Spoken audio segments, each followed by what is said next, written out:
many.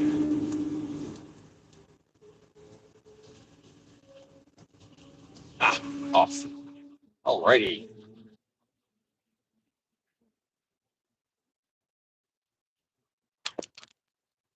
Ooh, and we're back. Up and running. Did not drive yesterday. I got stuck, which sucked. But I'm loaded now. Got a good load. So I'll give it a minute here. Anybody wants to jump on?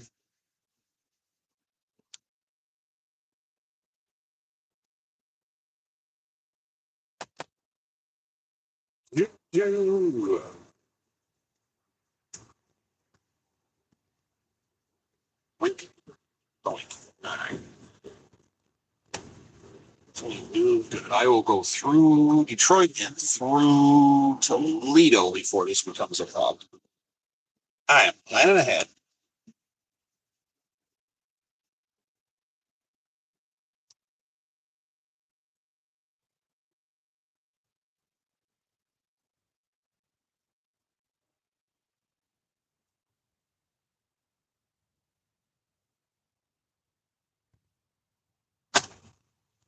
Oh,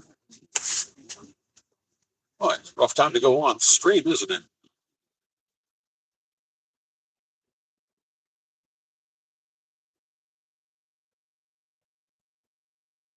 Oh, I got one. I got one. Hey, we're back on the road again. I had a Monday sitting around. I got Monday sitting around waiting to get a load and didn't get anything. So give it a couple minutes here. We'll start battling what today's plan is. Turned out real good, by the way. Started monsooning this morning, which actually brought the temperature down. It was down in the 50s last night. Here it is in the summer, and it's 50 something degrees outside Michigan. It was kind of nice. So I currently in northern Michigan, north side of Detroit. Very nice drive. Yeah, it's raining. It's going to clear up here in a while. But I did my drop. The delivery was north of Detroit. And if you follow the highway straight north, you hit the water there. There's a little town called Marysville. Went to Marysville. The drop was for 3 in the morning. And it's like, what? Who does a delivery at 3 o'clock in the morning? Most of the auto industry runs 24 hours a day, but certain smaller operations shut down on the weekends, but they start their work day at 3 in the morning. So I drove through Detroit at night, which was nice. Hit a rest area, took a nap, got up. I'm saying hi back, but I can't read what that says. Those are symbols I don't recognize. Ended up getting there. I took about a 2-hour nap at a rest area, and I got the delivery point at 3 in the morning as instructed, and a security guard female came out and said, "Oh, nobody gets here till 5." I'm like, of course. But then she said, "Just go on in and park over there, and when people get here, they'll figure it out." Well, I drove in and parked, and I saw a couple of people milling around. And that's where the importance of being in a van versus a truck comes into play. Requires thoughts on natural blonde hair. I don't know. I don't know. The hair is hair. When you're driving a big full-size 18-wheeler truck and you do a delivery, that is a process that's a whole lot more complicated than a van. Because when you get there, they have to find you a dock, and some places have one, and some places have literally 1,000. I've been to a place where they sent me to door number 983. So they have a dock. So they get down there. You have to stop the truck, open the back end up, back it up to the dock. Either the floor adjusts and they set a plate for the forklift, or the forklift picks up this little plate that seals the back of the truck to the dock itself. And then there's these, I don't know the technical term, but there's these spreader bars they put in a truck. Now, it might be full to the ceiling. The truck might be full up to your waist. It just depends on the load. But when they start to load the trailer at the front, they put these little spreader bars up to hold the load from shifting. And they put more pallet and another spreader bar. I don't know how many they put in there. I've never done that before. But the end result is it takes a while to unload a big truck. Now, when a van comes in there, you need to tell them, "Hey, I'm in a Sprinter van. And I have one or two, or depending on your setup, how many pallets you have. That's very important to tell them that, because they have the shipping and or receiving department has a laundry list of things they have to do today, and you are the easiest one to get off their list. Hey, Universal, you're back. So I got in there and I saw people milling around. I opened the door and there was a guy loading up a little cart, and I said, hey, I got a pallet to drop. And the guy just kind of held his hands up. He goes, I just drive this little buggy. I just started. But he pointed around the corner. He said, if you walk around over there, there's a shipping department. So I wandered over there, and there was one guy in the office, and he was standing up doing something. And I said, hey, and you got to get this out quick. I said, hey, I've got a delivery. It's a Sprinter van. I have one pallet. Technically, it was two, but they were stacked, so it doesn't count. And the guy got this look on his face, and then he goes, okay, I can do that. See, that's why you tell him you're in a Sprinter van and you have one pallet, because he knows that all he has to do is get the forklift. I'll back up to the door. I'll open the doors. I'll unstrap the load. He has to grab one thing, back up, sign a document, and gone, and he doesn't have to worry about it anymore. So I could get that off his plate as quick as humanly possible. So that worked out really well by emphasizing that you're not in a truck, you're in a van. So I got my load dropped at about 3:15 in the morning, and I was boogieing south, heading back towards Detroit, and I happened to stumble across a Love's that I did not see on the way up. And I pulled into their parking lot. And the way my company works that I work for, the dispatch, we have an app that shows you on the map, but when you're loaded, it won't show you certain things. When you're empty, it will. And when I drop the load and officially close it, it shows me where I'm in the pecking order of other vans within a 75-mile radius. And between Toledo and Detroit is kind of the ground zero for what we do. This is like the most busiest area for our company. So there's going to be a bunch of people. And I hit the app, boom, I'm number 8 of 8, which isn't bad because I've been number 14 of 14 before. So I'm 8 of 8, which is good because I got to go take a nap. So I went to the Love's and I backed in, and it was cool enough. It was like in the mid 50s, low 60s. So I was able to, I didn't have to turn on air conditioner. I didn't have to set anything up. I just cracked my windows and went to sleep. And I woke up about 8 o'clock, and I think number 7. And during the course of the day, my number started going down. Now, the pecking order is kind of it's a moving target. You can fluctuate around, and people can actually go around you because maybe your van isn't big enough, or for whatever reason somebody turns down a load, they don't want to take it. There are certain drivers, and I don't think this is specific to the company I work for, but there are certain drivers that don't want to drive more than 100 miles or 150.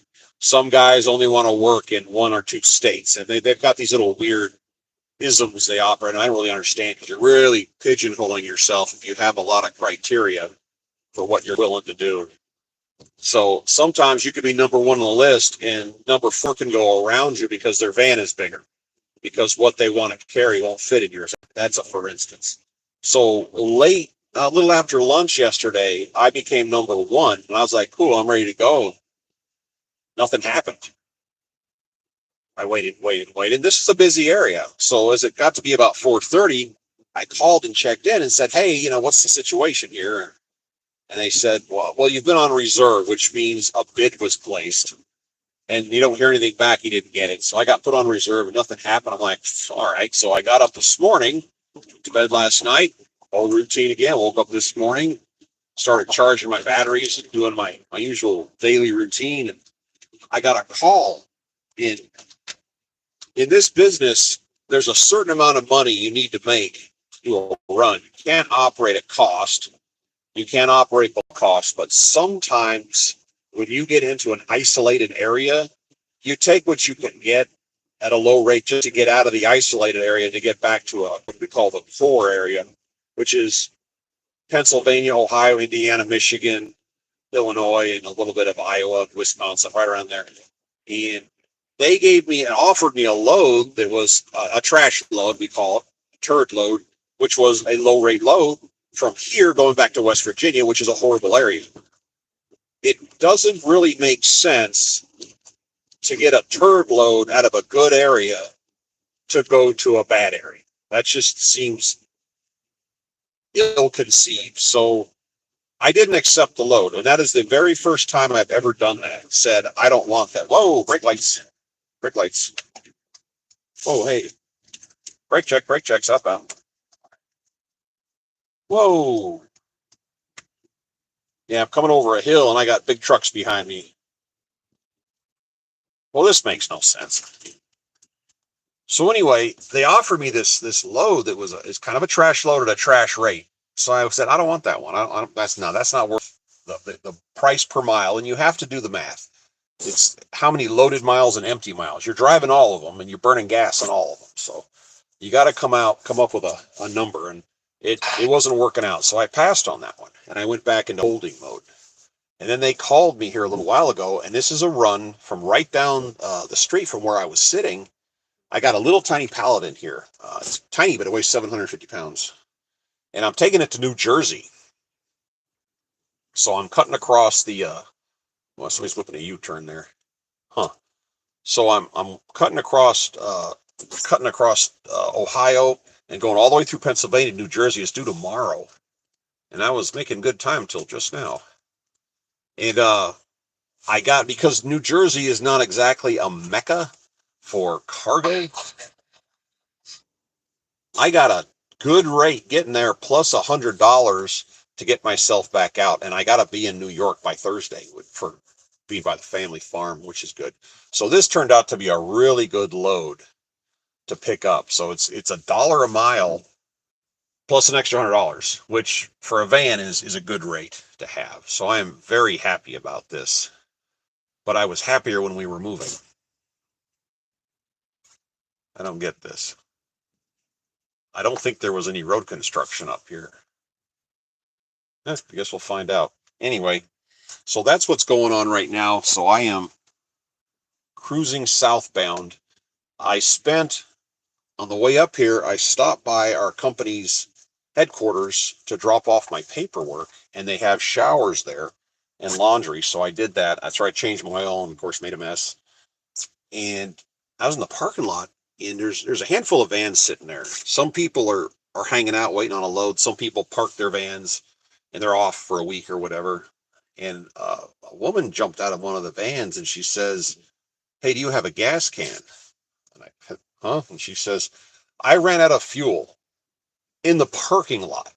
How do you run out? And I said, "Yeah." So I was actually on the phone on a headset, and I went and got the gas can, and I walked over with a funnel to put it in her van, and she was surprised. She goes, "Oh, and you have gas." I said, "Well, you don't carry a gas can?" And she says, "No, she need to." So I poured in my little gallon and gave it to her. She offered to buy it, and I'm like, "No, I don't care." I give that gallon away more times than I can count. And I thought about that. If you're out here running the roads, if you have a generator, you need to have a gas can. If you don't have a generator, you need to have a gas can.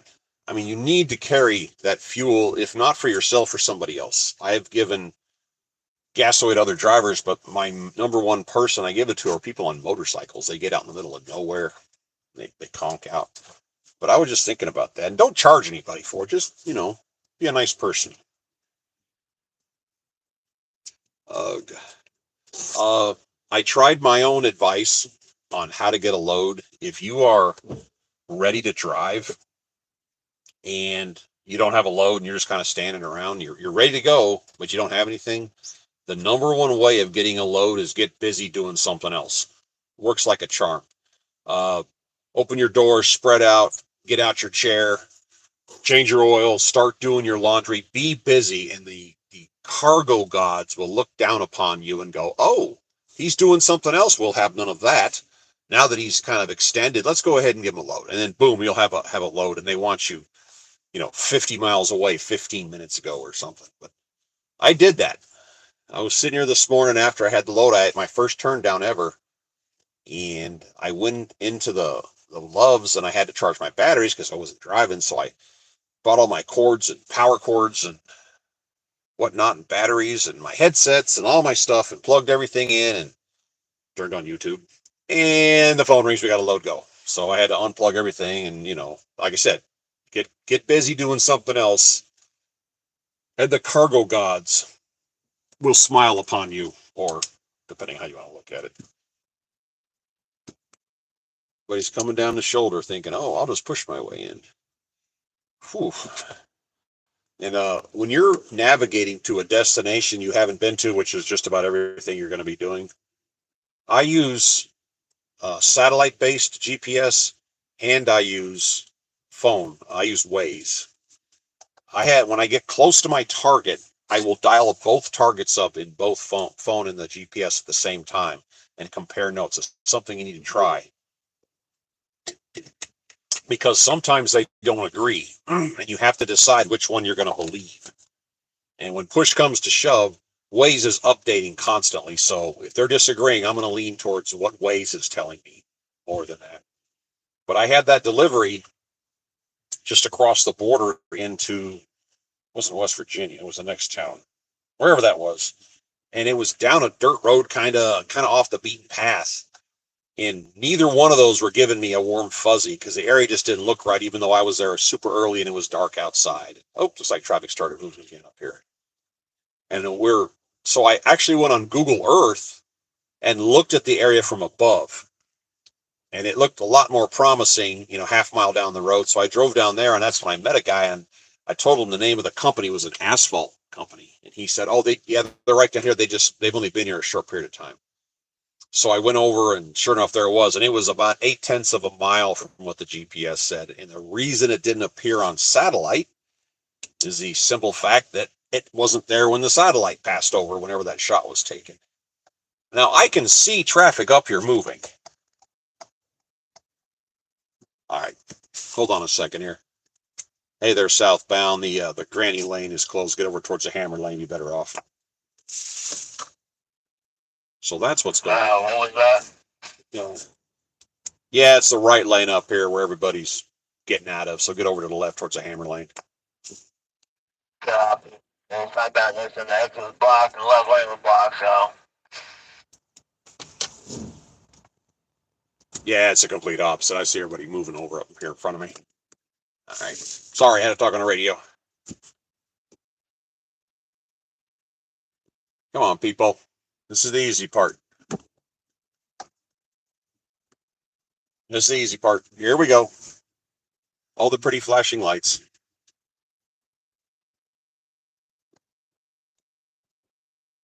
Hold on a second. Yeah. Let me see if no, he's still doing it.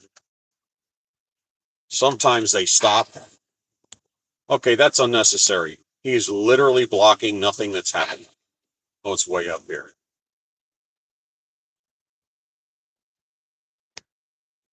Well, that was a waste of time.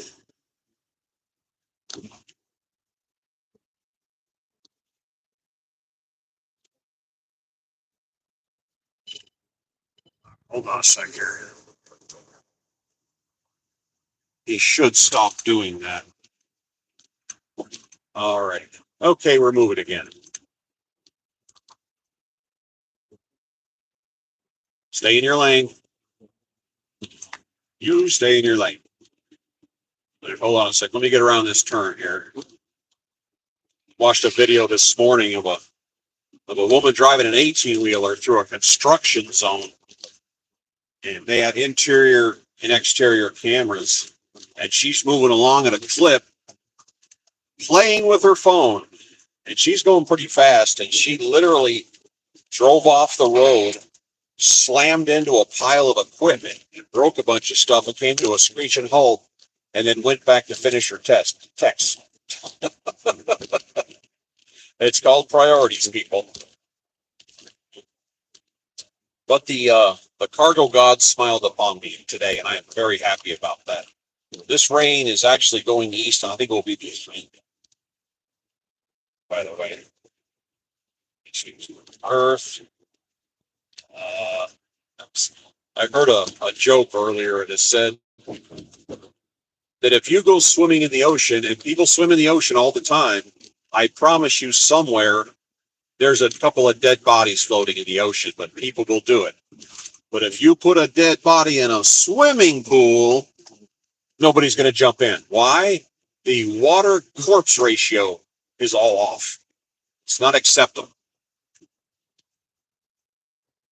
And he's right.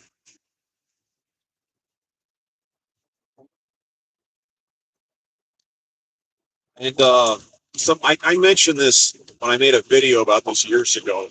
If you go to Love's or Love's or Pilot Flying J, any of the truck stops, you will see signs out in the parking lot at the car parking area that'll say 1 hour parking, no more than 2 hour parking, or something like that. Two things. One, there is literally nobody working at any of those places that's going to take the time to walk outside and see what you're doing. They don't get paid enough to come out and do that. So they're not going to bother you if you're in a van and you're going to stay overnight. They just leave you alone. Those signs are up there. So when you have these people that are semi-homeless that pull in the raggedy car and it kind of breaks down in the parking lot and they end up living there for 4 or 5 days, that's what those signs are for. That's when they notice them and say, okay, they're going to come get, they got to get some. David Edison, hi, how you doing? Where is everybody from? I know some people on there, but David, what part of the world are you from? And Monkey, if you're still around, where are you from? What are your thoughts on natural blonde hair? It's natural? That's why you said that?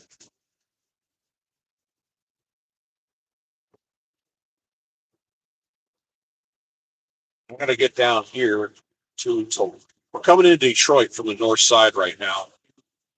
We're going to pass through, we're going to get down by Toledo, and then I'm going to follow the waterfront to bypass the toll roads towards Cleveland, because the toll roads between Toledo and Cleveland cost like $30, which is ridiculous as far as I'm concerned. Out of curiosity, is anybody on here from New Jersey? There's the question. That's where I'm going.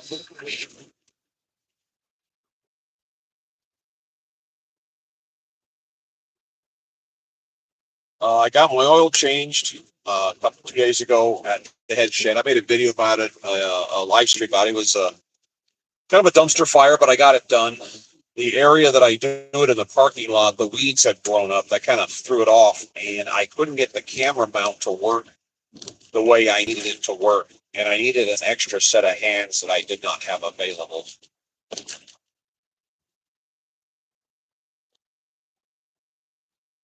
In the summertime, as an expediter, it works to your benefit to stay north.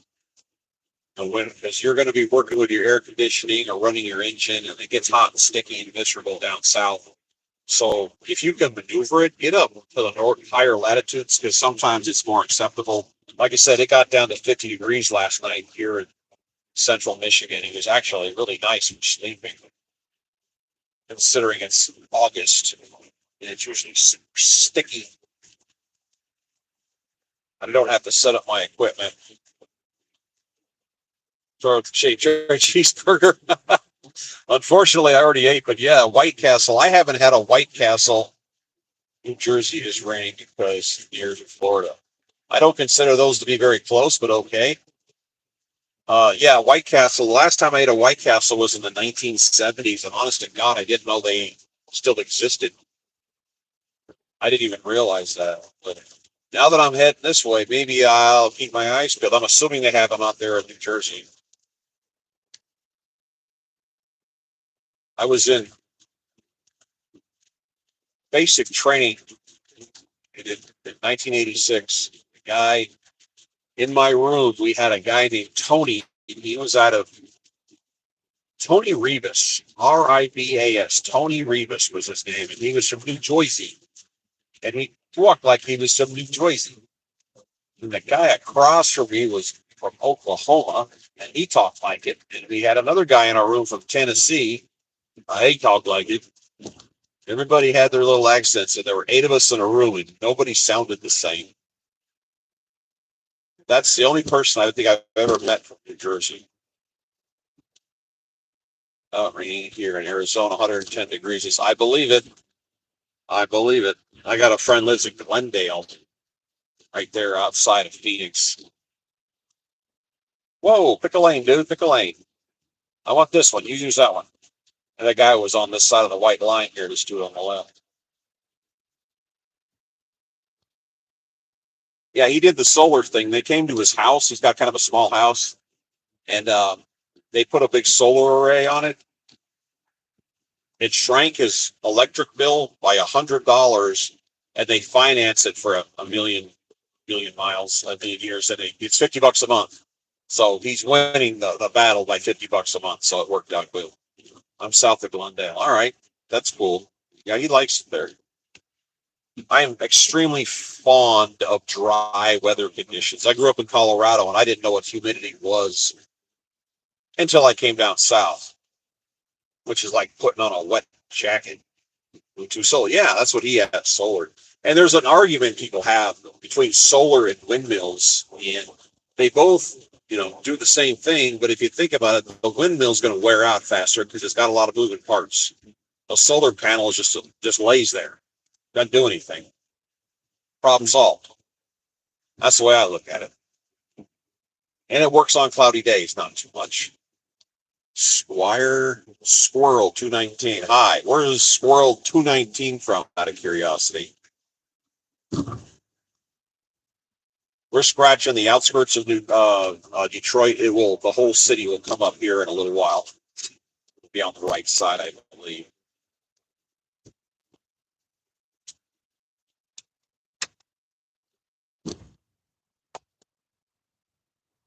Get past this guy.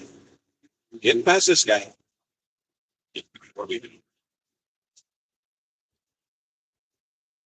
It's $80 a month electric bill. In the winter time, there's always a $20 credit. Oh, right on. So you get ahead of the game. There was a dude in Grand Junction. He had a humongous solar array. He had some property. He put out a solar array that was the size of a small town in his backyard. And he had one of those mechanical meters. And when he went into operation, he filmed his meter and he said, okay, 3, 2, 1, clunk. And then he energized the solar panels, and the meter slowed down and then started going backwards. So he was literally making enough money, making enough energy to power his house and stick it back down the pipeline. So he said when the sun went down, it slowed down and started going the other way again. And he always stayed ahead. He did all his, washing and dishwashers and stuff during the day, and then did the basics at night. And the next day he would do it again. So he was way ahead. Like I say, you get a credit. That's freaking cool. There's some law that says if you produce electricity, the state or whomever is in charge is required to buy it back from you. They can't just let it go in for free. They can't reject it, but they have to actually pay you or give you credit for it. And I think that's kind of cool. Whoop. Gotta get past that guy. All right, I get the picture. I'll get out of this lane. Jeez, quit getting pushy. But summertime, I pay around $200 a month. During the hot months, $8. Oh, wow. Well, yeah, that's the heat. How big is your house? Out of curiosity.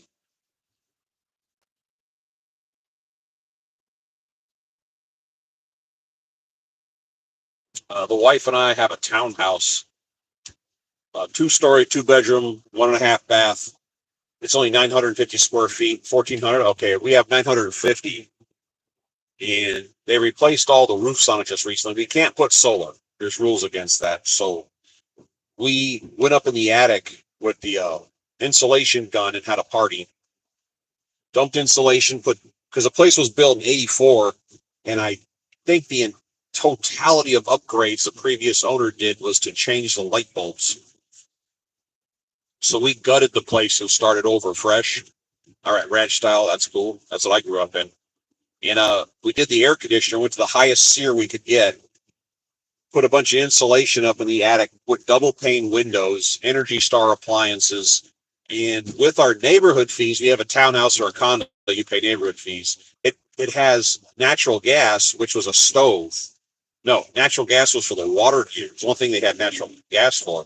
And it was part of your neighborhood fees. So since we gutted the place, it didn't say we couldn't put in a gas stove, a gas dryer, and a gas plug in the back for a stove. I mean, we did everything we could possibly attach, and then covered it all back up again. So I contacted the electric company and I said, built 65, so it's old for the area, needs new windows. Yeah, I'm telling you, double and triple pane windows is what you want. And when you go to look for windows, somewhere on the package, because it's a window plus the frame, there's an EV rating. The lower the number, the better. It's like 0.22, and this one's 0.17. The 0.17 is better. You want, the lower the number is, the less transmission. They either come in a plastic frame or an aluminum frame, and the plastic doesn't transmit temperature, so it's actually better to go with the non-aluminum frames. That's something I learned. But the previous owner of our place, I called the electric company. I said, how much has the electric bill been? And air conditioner, $300 a month. I'm like, what the hell? When we got done and moved, our electric bill cruises about 70. We have, and this may be normal, but we have something called balanced billing, where when it's super low, they don't drop it. The actual bill isn't too low. When it's super high, they don't jack it up. They kind of average it out, and it's in the 70s.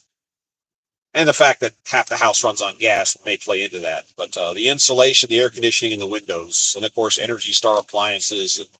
We LED'd the whole place, LED light, the whole place. House faces south, so I got glass. So yep. Now, if you live in an area that snows like we did in Colorado, you want a house facing south, because the house I grew up in faced north. So when all the snow was going away, the last place it left was our front yard. And that sucked. It was always wet, soggy right by the front. But yeah, it just depends on what you're looking for. But we're real happy with our place. Real happy. If I had the ability, I would be up on the roof putting up solar. You can't. And just the way it lays out, there's nowhere to put it. In our backyard, the sun doesn't hit it real hard very long because the building's too tall and there's trees around us. That doesn't work. But yeah, solar. I have solar panels in my van, and when I get somewhere and you're waiting on a load, I've got some long power cords. I'll throw them out back on the ground and lay them out and plug in my batteries and my phone and my extra phone battery and my earbuds and everything. York is over 20 years, still works great, but will need update. Yeah, they become less and less efficient as time goes on. And one of the cheapest things you can do to make your air conditioning more efficient is they sell a product that comes in like a spray can, and you walk outside and you spray the coils with it. It looks like shaving cream almost. It's white foam, and you wait 60 seconds and it bubbles up and it turns black. It's cleaning the fin blades and cleaning off all the schmegma, and then you just take a hose and rinse it off. I don't know what the stuff is called, but you can do it yourself. Shoot the inside and outside, let it get in the fins, and then it just makes it more efficient. Also, you say you have 1,400 square feet. This is something an air conditioner guy taught me, especially a house that old. Two things you can do that's not terribly expensive to make it more efficient is an air vent. You have a bedroom vent and you have a bathroom vent. The bedroom vent's about the size of a shoebox, and the bathroom vents are really small, like a paperback book, kind of. You know what I'm talking about, the small ones? The big ones are 100 cubic feet per minute, and the little ones are 50 cubic feet per minute. Walk around your house and count your air vents. Do the math. 100, 200, 250, 350, 400, 5, 6, 7, 750. Count all the vents. How many do you have? You got 1,100 cubic foot. There's fan spray inside the coils. Yeah, that too. That's what I mean. Count how many square feet of vents you have in your house. You have 1,100 square feet of vent in a 1,400 cubic foot house. You don't have enough vents, and they can add those. Oh, ambulance.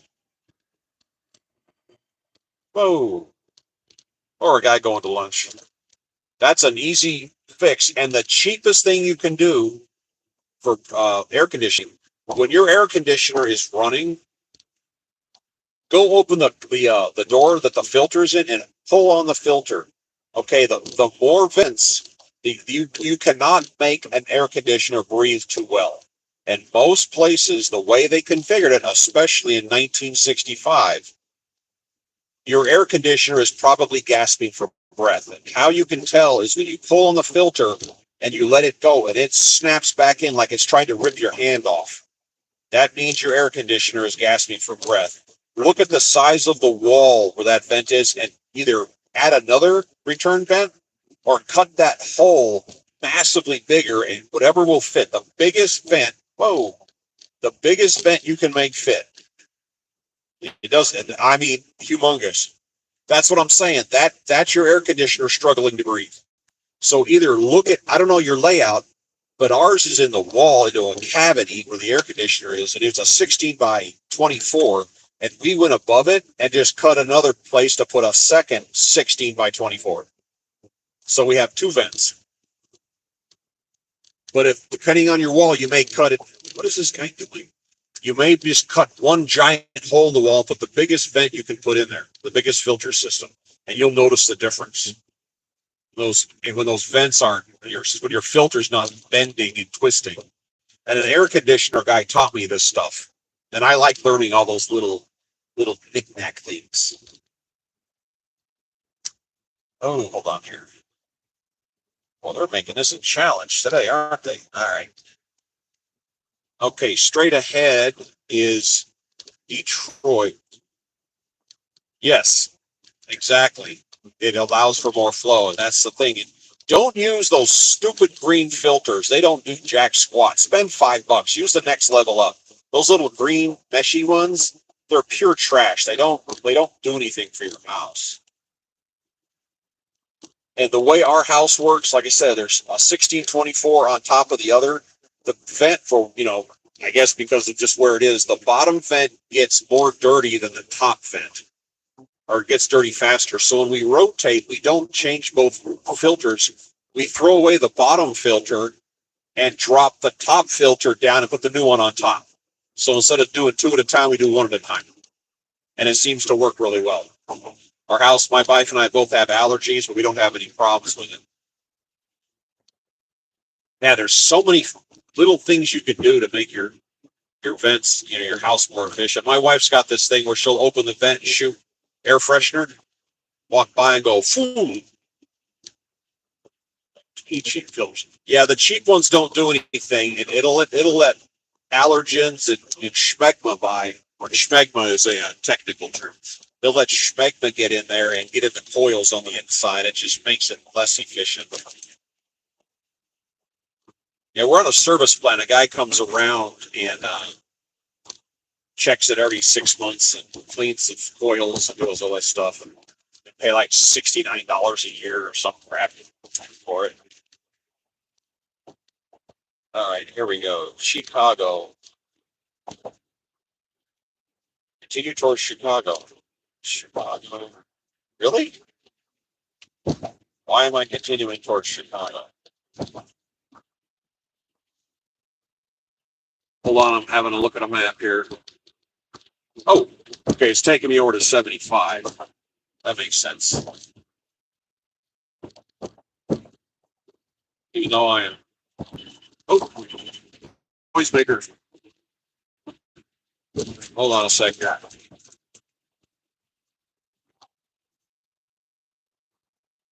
Sorry, I'm having to watch what I'm doing. Imagine that. Right, south and downtown. At least the rain stopped. Uh-huh. Uh-huh. Yeah, I've been in people's houses and you can see the filter's disgusting. The grating over the filter is disgusting. I'm actually a mobile breakdown mechanic for a concrete company down here. Yeah, so they're going to have a lot of dusty issues. All right, I got to follow this around. Sorry, I have to keep an eye on the situation here. All right, GPS says, whoa, go this way. Could decide which one it wanted me on.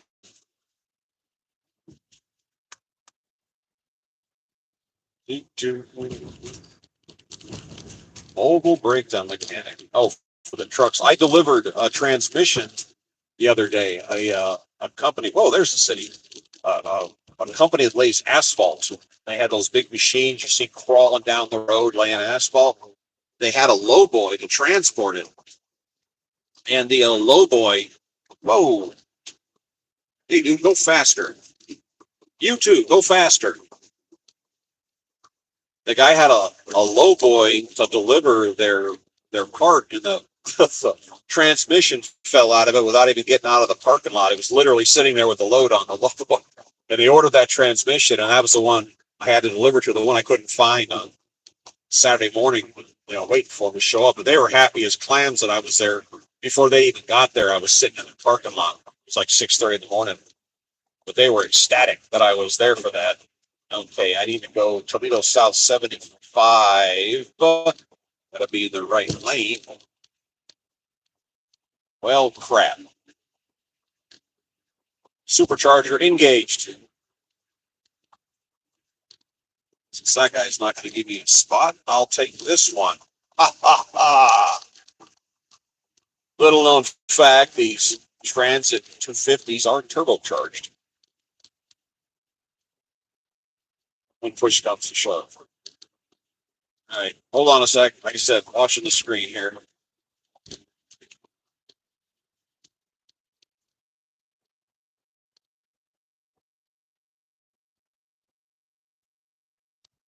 Flint, Toledo, that's us. You've probably heard about Flint, Michigan. All our trucks are Allison. Brake check, yeah. You've probably heard about the Flint, Michigan water problem. Oh, it's water's this, water's that.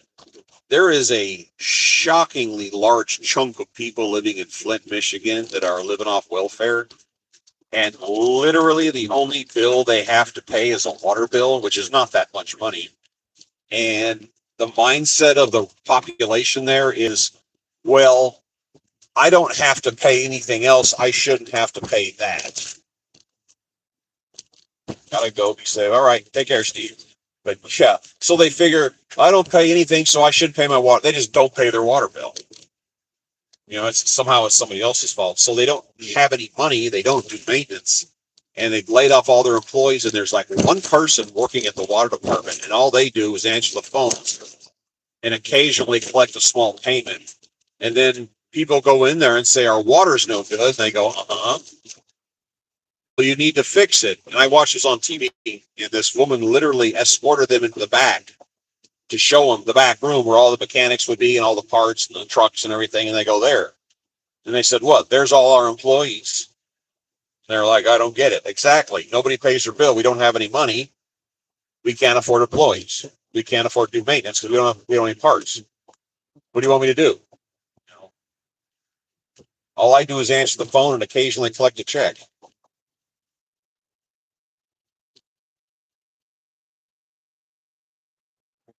Oh, moving over. Truck coming up on us. Canadian Bridge. Ha! I saw that. Bud. What's up, Bud? All right, we're just going through Detroit right now. We're zigzagging down to Chicago. Well, it says we're going towards Chicago. We should be going towards Cleveland. Toledo. I've got to get to, I got a morning delivery in Cranberry, New Jersey. And let me think. The totality of times I've set foot in New Jersey was in 2020 because the Cannonball Run starts in Lower Manhattan Island. I spent the night in a really nice hotel across the river in New Jersey in an industrial area. And started the Cannonball, shot back through New Jersey on the way out and heading west. And that's the only time I've ever been to New Jersey in my life. Okay, what are we doing here? South Cleveland. Yeah, South 280. Okay. Sorry, I'm having to watch the road here. Do, do, do. When I came through here the other night, it was the color here is really interesting. The colors of these overpasses, they actually put lights, shine lights on them in different colors. It looked really nice. Swear to God, they've been doing maintenance on this forever.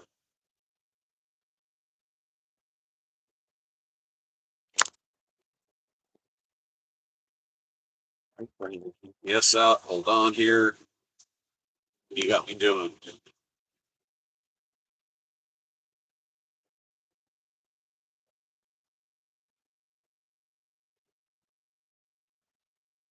Right. 75. All right, that looks good. Yeah, I think it's keeping me off the toll roads, which is my whole goal. Between Toledo and Cleveland on the toll roads, they're hitting you for like $35 one way. It's like nuts. And homie ain't about paying tolls because they hit you for a lot of them, especially on the East Coast. But God Almighty, they love their tolls.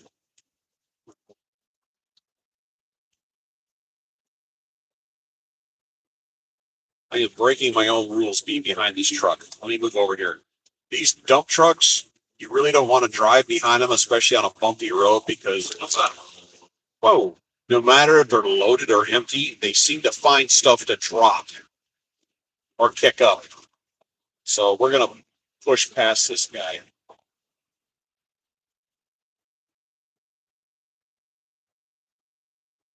Get 21.8 currently miles per gallon.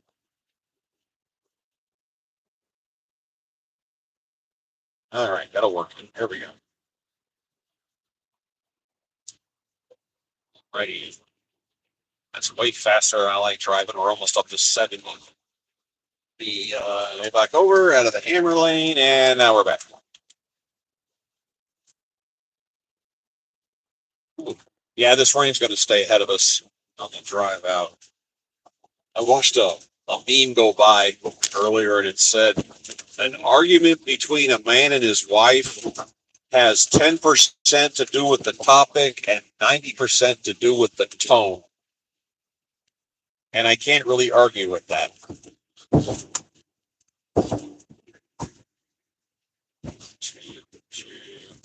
Spreaders, 1 hour loves, yeah. Yeah, that was weird. That was my first turn down. And in case you were here the other day, when I was sitting in Morgantown in West Virginia, I was sitting under a tree in my little umbrella chair with my newfound friend, Mr. Jeff. And his page is Expedited Journey. He just started doing YouTube. Actually, factual. Oh, which part is factual? What the tone? Yeah, that's. But also a piece of advice the guy said: if you're in an argument with your wife, it's not you versus her; it's you and her versus the problem. Keep that in mind, and I really took that to heart. But we were sitting under a tree, and a woman pulled up in a Mazda CX-5, I think, overcar. She was dressed for the office. She was dressed real nice, and she had her hood open. She had the dipstick halfway out, and she was holding her cell phone. I said, "That's a bad combination."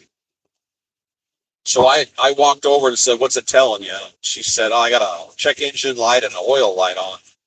So I went and got my oil rag out of my van and pulled her dipstick out, wiped it off, put it back in, and it came up dry, not low, non-existent. Oh, that's not a good sign. But she had a quart of oil, which I thought was weird. So I said, "Okay, let me try this." Put the oil in, and then I dipped it again.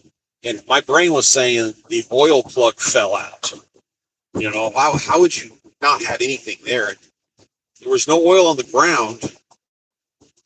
And I put the quart in and I checked it, and it was just barely showing on the dips, just like the bottom 16th of an inch, just touching the bottom of it, where you usually have the marriage after a man is miserable. The thing about I'm learning as time goes on, I'm 57 years old. You think I would have figured this garbage out a long time ago. Men strive for calmness in a marriage, and women, the way their brains work, they are they need the emotional roller coaster. That's why soap operas are geared at women. I mean, think about it. This episode, I love you. Next episode, I will destroy you. It's an emotional roller coaster, and that's why women chase bad boys. They like the ups and downs. That's how they're geared. So women get married to a guy is seeking that calmness, and then women say, "Oh, I'm bored." They're bored because it's calm. They need the crazy to keep them stimulated, I guess. Their mind stimulated. And I didn't realize that until someone explained it to me. And that's why soap operas are so popular.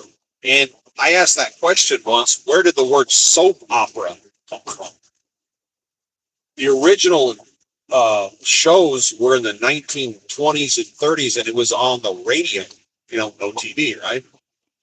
And their women would be washing, and you would wash clothes manually on a washboard, and they were originally called washboard weepies because the people who advertised on the show were soap. People that sold laundry soap were the number one sponsors of the show. So it was a washboard weepy. Then it turned into a soap opera when it went to TV and automatic machines came in. I thought that was interesting. Which reminds me, if you're old enough, reminds me of that scene from Mr. Mom with Michael Keaton back in the early 80s when his wife had a big job and making big money and he got laid off, and then he's at home being the wife, cleaning the house and hanging out with all the neighbor ladies playing cards and stuff. But he's got a little television and it's on and he's doing laundry and it's soap opera themed garbage. And he's looking at the screen, he's like, how do women watch this garbage? And then later on he's watching that same TV and he goes, don't do it, she's put two husbands in the grave, don't do it. Like, gotcha. But that's the difference in men and women. They process information differently.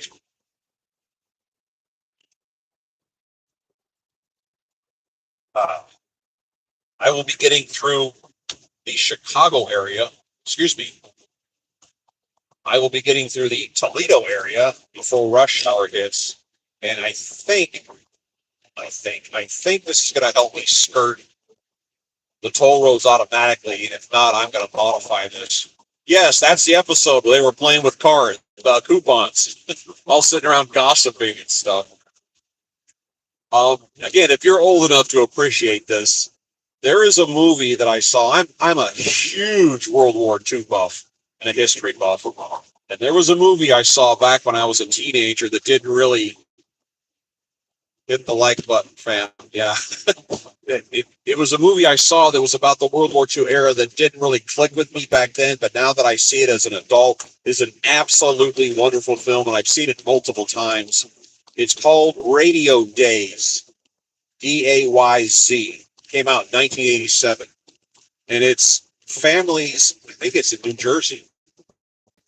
Loretta, does New Jersey? Yeah, it's New Jersey families right there on the coast, and the storyline is fun, but my favorite part of the movie is how people interact with each other, how all the extended family and all the neighbors are in each other's lives. They're running in and out of each other's. Yeah, so I'm talking about. There are all these people running in and out of their lives and in and out of each other's houses, and how they all hang out together and they dance and they sing and they act stupid and they get in arguments. And there's that voiceover said, my parents would argue about anything. And that shows the father walking in the room. What do you mean the Pacific Ocean's a greater ocean than the Atlantic Ocean? That's not even possible. Like, what does that even mean? And then there was a part, this catchphrase is used in my house to this day. They give the kids those little cans and they're running around collecting money for Israel or the Jewish League or something, and they're bothering people, and the kids get a handful of change, and then they go hide under the boardwalk and they open the containers. And it's like, there's 80 cents in here. They're like, man, we could go get the movie and popcorn and da da da da da. But they've already torn the cans up.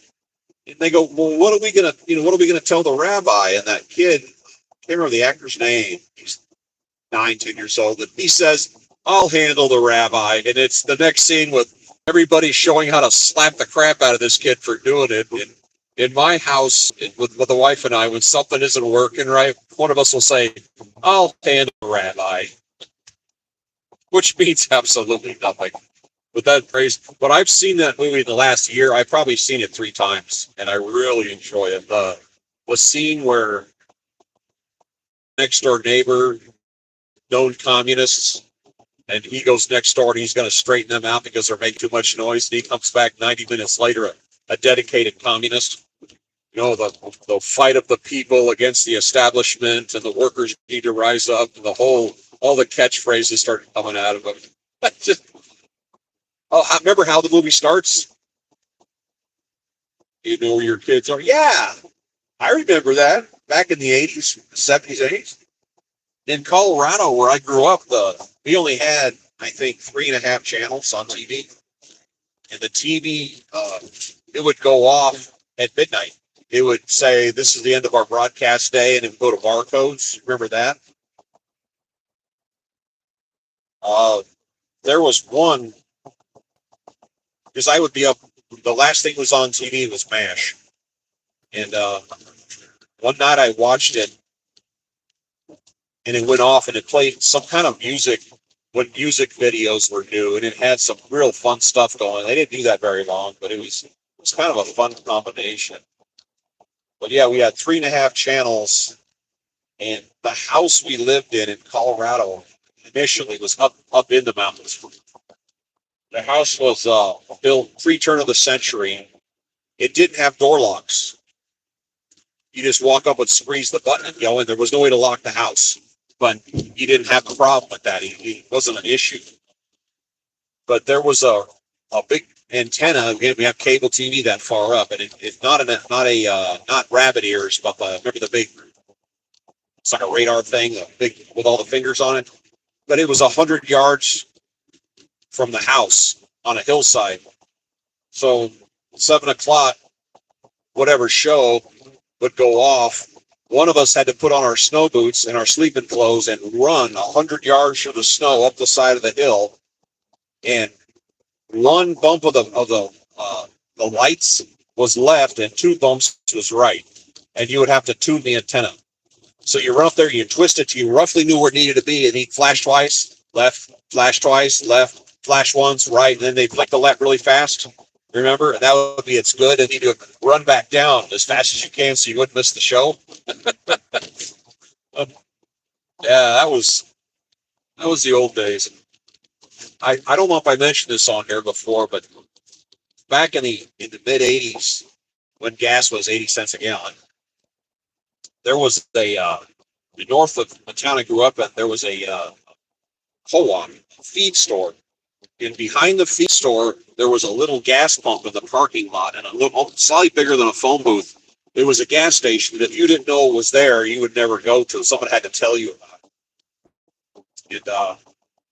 It was the cheapest price to get gas anywhere. It was like I said, there was a time I was paying 80 cents, 75 cents a gallon. And I had a badass Kawasaki 440 LTD motorcycle with a 2.3 gallon tank, and I paid for gas with loose change. You're a teenager. And I would be driving through and pull into that place, buy fuel, buy my $1.25 of gas or whatever it was, and go on. And I went in there on a weekend once, and for some reason the place was closed, but the gas pump was left on. There was nobody there. So I got my usual gas, and then I had the change, and I pushed the change under the door, but I met resistance of that little phone booth thing, and I stood up and looked through the glass, and there must have been $40, $50 on the floor in there because everybody else was buying gas and shoving their money under the door. And I said, this is the why I like living here. This is why I like living in Colorado. This is the mindset of the people who live here. It makes you feel good. You look back nostalgically and go, man, whatever happened? Whatever happened?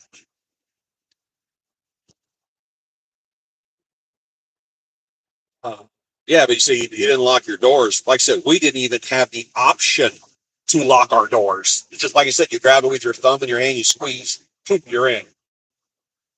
My parents just sold it's been, I guess, 6, 7 years. They had a house that was built in 1890. And the only lock they had on the house when they bought it was a ring on the inside that you would hang over the doorknob. It's a 125-year-old door. And it's just a chain with a ring. You just kind of loop it over the door. Go, there, it's locked. So they put some slide bolts on it and they moved in. It's like, ooh, that's simplistic. One of the things I like about living in a townhouse is all the units are 2 stories, and there's 1, 2, 3, 4, 5. There's 4 big buildings and 2 little buildings. And unlike an apartment, it's gated and it's got a pool. And everybody, unlike an apartment complex, the turnover there is really, really, really slow. We may not hang out with our neighbors and go buddy up with them, but we all know who each other is. And if somebody's in there that's not from there, everybody knows it and everybody's paying attention. And I kind of like that. It's like our own little private neighborhood watch system. So you kind of see something going on that's not right. People are taking notes, and that keeps it straight. Um, they said that somebody had a car broken into prior to us moving there, and we've owned ours since, geez, it's been 12 years ago. And they've never had any problems in the complex, which is kind of encouraging.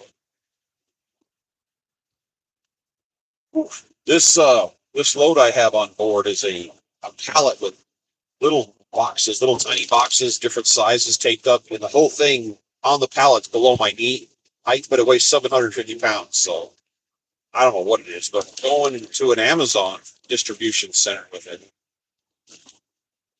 And there's all kinds of weird rules dealing with Amazon.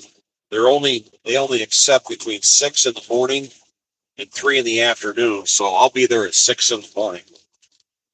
And you're supposed to call them an hour out so they can meet you and escort you to wherever they want to go, which I don't know how that works. And if anybody out there is thinking about getting into the expediting business, I bought a used van. I'm not 100% certain what it was used for prior to me getting my hands on it. But based on the paperwork, I live in the Houston area.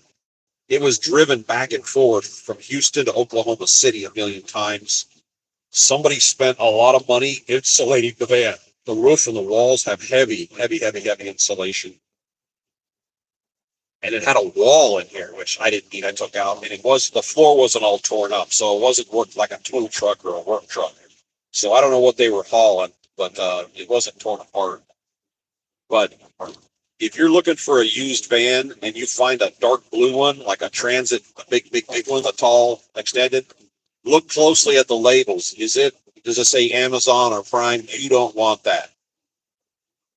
You do not want an old Amazon van, because think of the life it's lived. Stop, go, stop, go, stop, go. 90,000 miles of abusive driving versus this. Do a weekly, yeah. Do a weekly. Being that I was a pilot for 35 years, my brain says pre-flight, and you hear the word pre-trip, but my brain can't spit that phrase out. I do a pre-flight. And I have a habit from being a medical helicopter pilot. Before I drive off, even if I walk into a gas station, I walk all the way around the van and look to see if anything's wrong. Just a habit. I can't stop.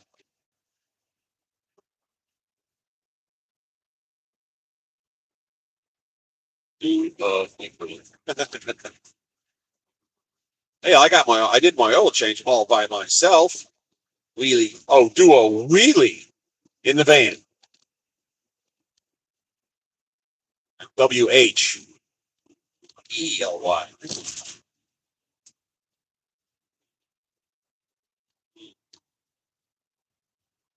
Yeah, I got all that fast driving out of my system with the cannonball.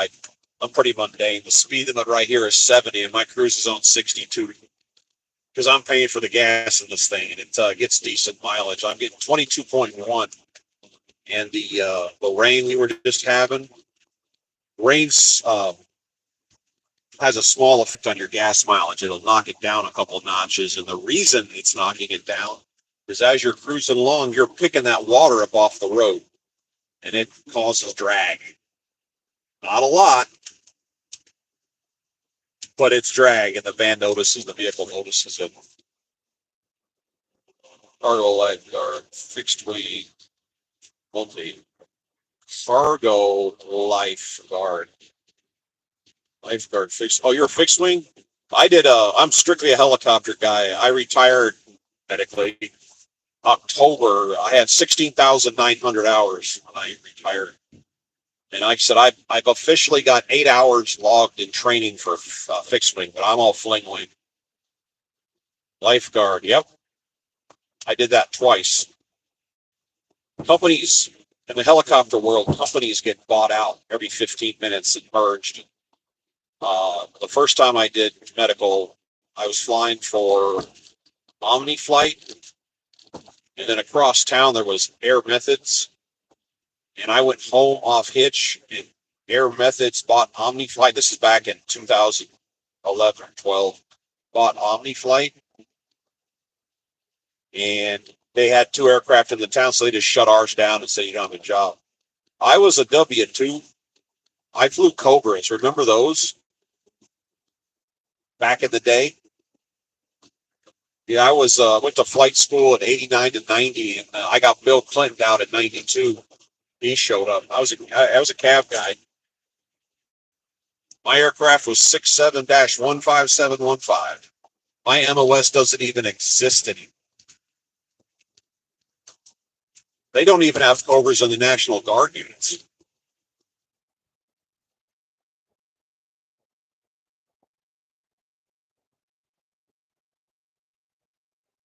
Yeah, Bell Helicopter doesn't even service them anymore.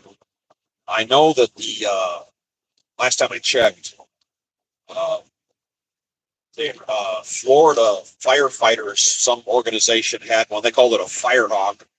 There's a swing load aircraft. But the 2 things I guess makes it useful is your visibility on both sides works, and you strip out all the armor and weapon systems, and you've got all kinds of payload. The freaking seats weigh 200 pounds apiece.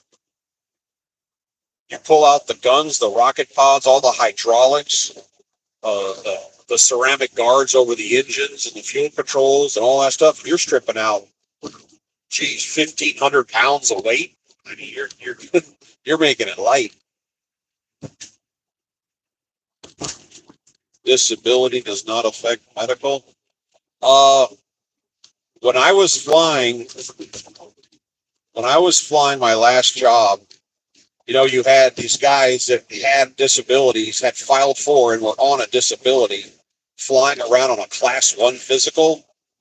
And apparently, the FAA and the VA started having conversations.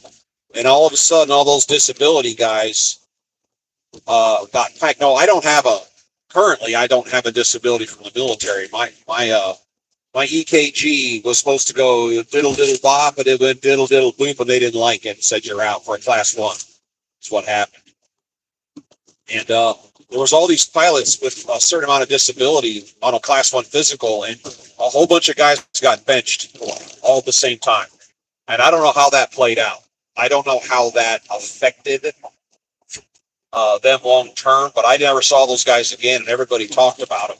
These guys are great, and these guys are wonderful. Maybe that's just their company policy. Maybe it's just against a Class 1 physical. I don't know. I don't know how that works. But I look at it this way. I flew for 35 years with a couple of breaks, and I'm still alive, so I'm happy on the ground now. I'm just trying to get to 62. I just turned 57. So did my wife, and my wife is 6 days older than me, and I rub her face in that every chance I get, asking that old woman what the future is like, and she always says, you'll know in 6 days. But we're going to 62, and we're pulling the plug.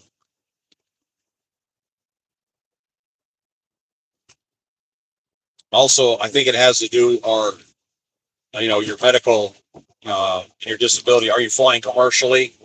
Are you Class 1, Class 2? Are you flying on a sport pilot license? I don't know. I never really looked into it. But I just know I'm out of the business.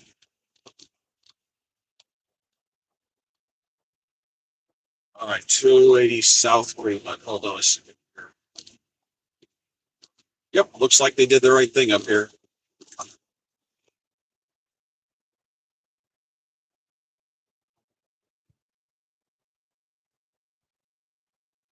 So range stuff. We're at 22.3 miles per gallon out of this thing with 750 pounds on the back end.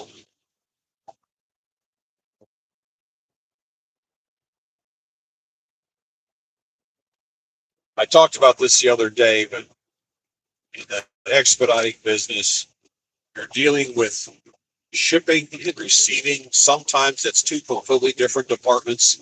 Some Class 2 mandatory, but Class 1 due to insurance. Are you still flying?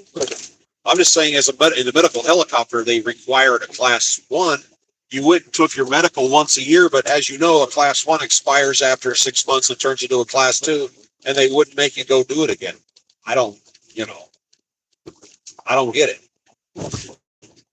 They're like, oh yeah, yeah. I think they were doing it as a sales pitch. It's like, yeah, for insurance purposes, it's like the more licensing you have, the higher, the better they could get a rate if you've got an ATP or whatever. I had commercial instrument helicopter. That's what I operate on.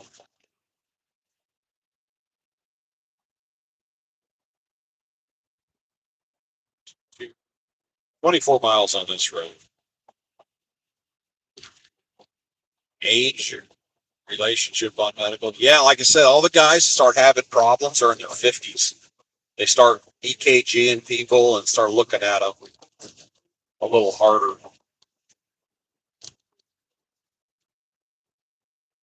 Yeah, I've seen that. I was flying out in the Gulf years and years and years ago, and the feds came in at the close of business and did breathalyzers. And we had a couple of older guys that failed their breathalyzer at 5 o'clock in the afternoon after flying all day. Whoops.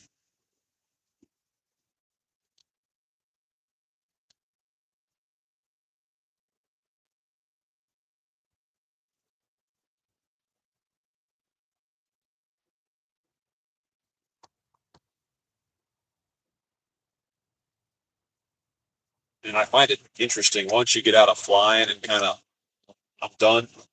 I hung up my headset. I'm sitting here thinking about stuff and realizing I'm starting to forget bits and pieces.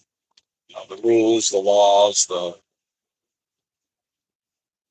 2,000 below, 1,000 above, 500 below, 1,000 above, 2,000 lateral from the clouds, and some airlines that have sketchy looking pilots. Yeah, yeah, that's, they've got their requirements. And we had a guy years ago, he kind of hung out in our little group, but he kind of hung around the edges of our little group, but we called him the commando. The commando was in the army. He was a mechanic, but in his version of events, he was a Green Beret.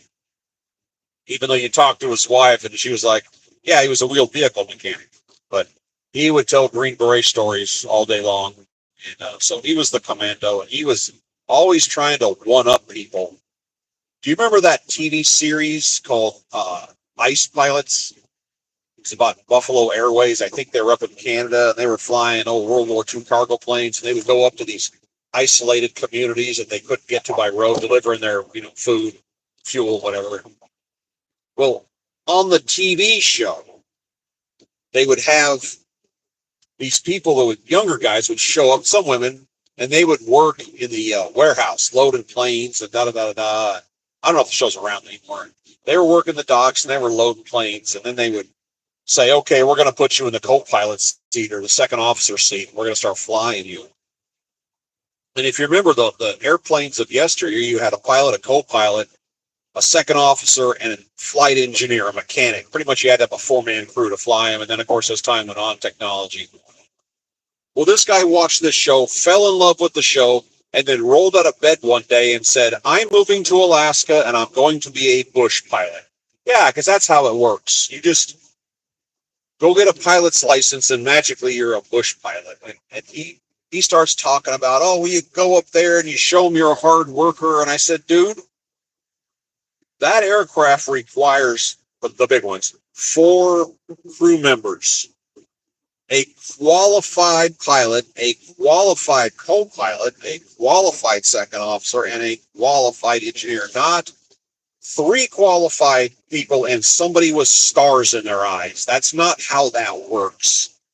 Those people that come up there, they're $250,000 into their flight training. They have experience. They have the certificates. These just aren't schmucks that were walking down the street and they looked at him and said, hey, you want to be a pilot? Here, jump in the cockpit. We'll tell you which button to throw. That's not how that works. And he's like, but on the TV show, keyword, TV show. So, needless to say, he didn't pack his bags and move to Alaska and magically get a job as a bush pilot, even though it sounded, well, the old days.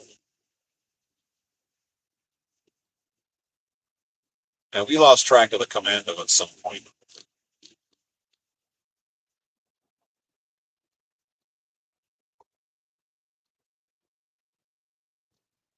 Tail wheel, fly like an ag cat.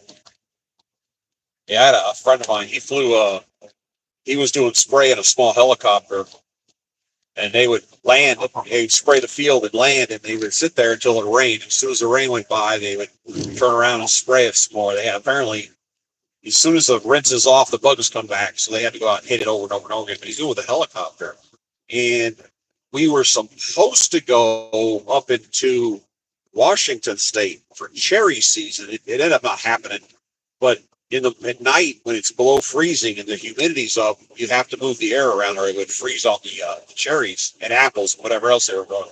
So you would go out at night and hover taxi over the orchards to move the air around, just to blow it around so it wouldn't. It has to be dead calm for the ice to form. So you would just fly around real slow, keep below your rotor wash and move it around. I thought that'd be kind of a fun job. In 2009, I went to a company up in Denver called Blue something, and I applied for a job in the Antarctic for a season, flying down there in A-Stars. I thought that'd be a kind of a cool thing to do. Have a feather in your cap to say, "Hey, I got to go to the Antarctic." And this is years before Zoom existed. And this guy got on the computer screen and we were talking back and forth. I got interviewed and he's like, "Okay, you got these credentials, you got this much time, blah, blah, blah." And then he called me a second time. We talked a few more times. And he said, "Okay, it's down to you and one other person." I went, "Cool." And then a few days later, I got an email that said, "Congratulations. We'd like to offer you a position of, seasonal pilot to fly down here." It's like, "All right, cool." And the very next day, I got another letter from him that rescinded the offer. And I tried to call the guy to go, "What happened?" And he wouldn't answer. So I just kept hammering away until I got a hold of somebody and finally basically forced that guy to talk to me. And he wouldn't talk to me on screen. He would only talk to me through Zoom or whatever, not Zoom, but on a regular phone call. And it turns out that there had been an accusation of sexual harassment filed against me. And I went, considering the only person I ever talked to is this dude on the computer, I didn't think he said he had a pretty mouth or anything in it. It turns out the other person that was applying for the job was a female in New Zealand. And now you know as much about her as I do. And I go, "When did I talk to this person? I didn't even know she existed." And they goes, "Well, she said, da, da, da." So to protect ourselves, I went, "Oh, okay, dude, whatever, bye." Well, whoever this person was, she fluffed up for a resume. You know how people do that in the aviation world. She didn't make it through flight training. So about 3 weeks later, they called me back and re-offered me the job. And I said, "You already put your cards on the table." Hung up on him. I couldn't believe that. So I guess I was 10 years ahead of the arc on the Me Too movement. American Channel, so good and fun. Oh, absolutely. Absolutely. Growing up in Colorado, a friend of the family owned a Piper Cub. We used to go on with that and buzz around at 75 miles an hour. It was a 1944 model or something. Go piddle around in that. You can open the doors, just fold them open and fly. And in Colorado, where it's bone dry, you would have visibility like 200 miles. You could see a mountaintop. Oh, that was fun. The good old days. Everybody remembers the chew. Since you're a pilot, you speak pilot language. When I was 14, I worked for a guy who had little general aviation planes in his hangar maintenance, and he also did restoration work. One of the planes in the hangar was a British Seafire, the folding wing version of the Spitfire, 1945 model. It never finished it up while I was there, but it was a hangar and it had the engine sitting on the ground. That 700 cylinder gigantic motor those things had. similar but modernized to replace it. Like, oh, you got modernized. Well, a guy came in there who was in his 50s, he was my age, and he was explaining something to them about, he was a P-51 guy from the war, and he was explaining what he had done. And as a 14-year-old, I'm listening, but it's not computing what he's saying. And these guys are like in amazement. And then on the History Channel, years later, there's an old guy, bald with glasses, World War II vet, telling this story that seemed insanely familiar from 40 years ago. And I'm like, man, I've heard this. And it was the same guy. And then now that I'm a pilot, I understand the aerodynamics of this. But okay, I want you to picture this. He's in a P-51. He's at altitude. Somehow an ME-109 gets on his tail, which he said they were easy to shoot down, but for some reason he had a hot dog pilot on his tail. Yeah, radial engine. That's I love that, radial engines. But picture this. He's in a right-hand turn, and he's at altitude. He's spiraling down from altitude. He's pulling 4 Gs, right? Right-hand turn, kind of laying it on its side. And he's looking in the mirror, and this German is starting to get his guns on him. He's got his nose on him, and he's trying to get his nose through him. Once, of course, the guns are through him, he pulls trigger, he's toast. This guy figured this aerodynamic impossibility out. Okay, right-hand turn, 4 Gs, probably a 70-degree banking angle. Okay, you ready? Snap the stick into your gut, stomp down pedal, throw the stick forward, and then neutralize it. Stall, nose down, slam the top of the airframe. You're no longer flying. Torque turns the airframe around and drops it. Snap your fingers. I mean, boom. And he just whipped out of the sky. How did that guy figure that out? I believe I see my proof. I report to dispatch. What does that even mean? If you go on YouTube and look up P-51 Mustang and go through the thumbnails, the video, I don't know how long it is, like a 20 or 30-minute video, but what you're looking at, the thumbnail will be, it's like animated. It's a P-51 flying away from you. Actually, I don't drive a truck. It's a P-51 flying away from you, and it's like you can see the terrain below. And I think it's a 30-minute video. It's at the 10-minute mark where you see that. No, I'm not in a truck. A little too low to the ground. You would see like the hood, but I don't have one of those. Yeah, this looks relatively new. But that's where that video could be found. B-38, get her done.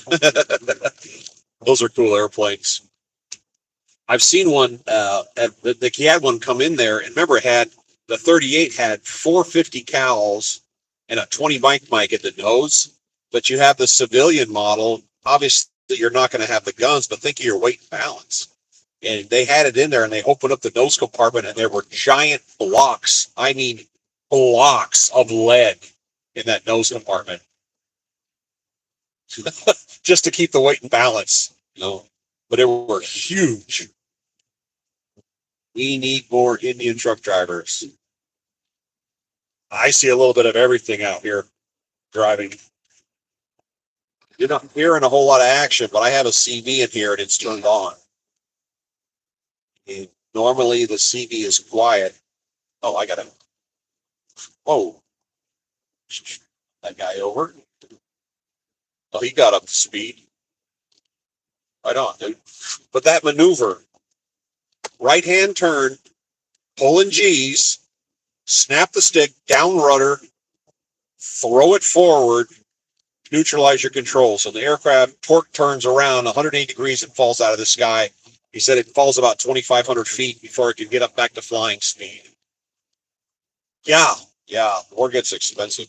No, the big fallacy, it's this guy back here. One of the big problems of warfare is if you're smart, you plan. you train and you plan for war, and every single country that war plans bases the future war on the last war. And the next war is not going to be like the last war. It never is, but you have no other reference points. I mean, look at what's going on in the Ukraine war. It's a drone war. It's a static fight, and they're just flying drones. They're dropping hand grenades into hatches. They're flying shape charge at the side of armored vehicles. I mean, it's just phew, whole different can of worms now. What's this guy doing? Am I losing a lane here? Hold on. 8.7 miles to my next turn. Hey, dude, you're up to speed. You can turn those off.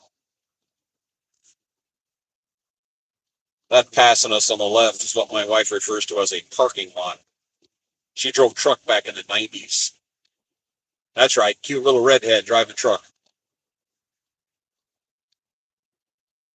One of the weird jobs she had was she would deliver bees.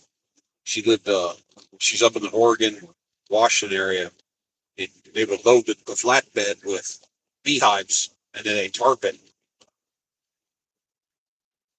Yes, for the torque turn. Reporting to dispatch. Reporting what to which dispatch? I'm curious.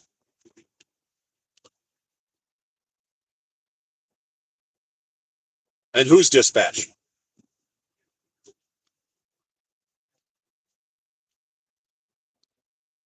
See, my brain, I don't know why when I was a kid, I thought the P-38 blades both spun inward.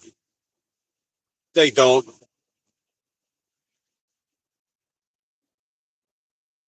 What are those? That's weird looking. They're electric. There's no exhaust pipe.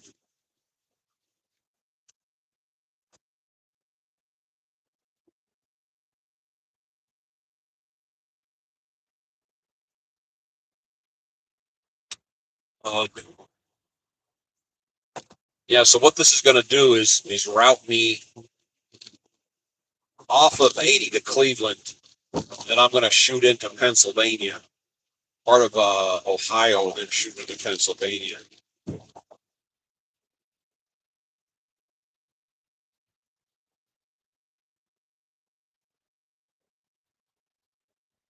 To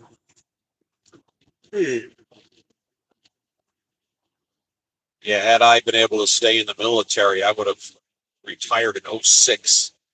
But like I said, that option was not made available to me. As soon as Bill Clinton showed up, they cut the military to pieces.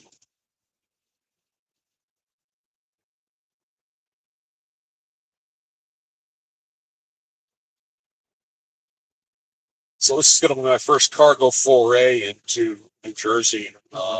Way back, I bid a load to Rhode Island. Never been anywhere near Rhode Island, and I didn't get that one. You know, a long time ago when I was doing this kind of work, I got a load to Connecticut, a couple of them in Connecticut, and then I got to go into Maine, just across the border, right there by the beach, which was kind of cool because I'd never been up into New England. And in central Connecticut, which isn't too far from any other place in Connecticut, there's a air museum. It's called the New England Air Museum, probably one of the most impressive museums, aviation museums I've ever set foot in. They even have their own B-29 indoors. And yeah, I'm saying it is an insanely beautiful museum. And I said, how in this little town off the beaten path were you guys able to, come up with all this wonderful equipment? The curator, I was there for a couple hours, and one of the guys walked over, and there was a plaque on the wall, and it was hundreds of names, and it said, these are World War II veterans. And he said, everybody on this wall, every one of these names are people who donated at least $1 million to the museum. I mean, wow. How's that for a cool legacy? And there were people who were mechanics during the war who helped restore the B-29 they had inside there. And there's areas in that aircraft that are inside. You can't see it. It's never going to be, the aircraft's never going to fly. It's a static display, but it's protected indoors. And they said they were doing stuff that's never going to be seen because it's going to be covered. And they said, well, we really don't have to worry about this in here. And they said, no, we're going to do it right. This plane is going to be restored properly. I don't care if anybody never sees it again. If it's never, open to daylight again, doesn't matter. It's going to be done right. And they got in there and made everything dress right dress and made this beautiful plane. And I was in there talking with the guy. Uh, he actually let me get inside the B-29, get in underneath towards the back, and kind of bend over and walk through it into this really interesting cockpit layout. It's totally different from a B-17, which is a shockingly small aircraft. You've seen it up close.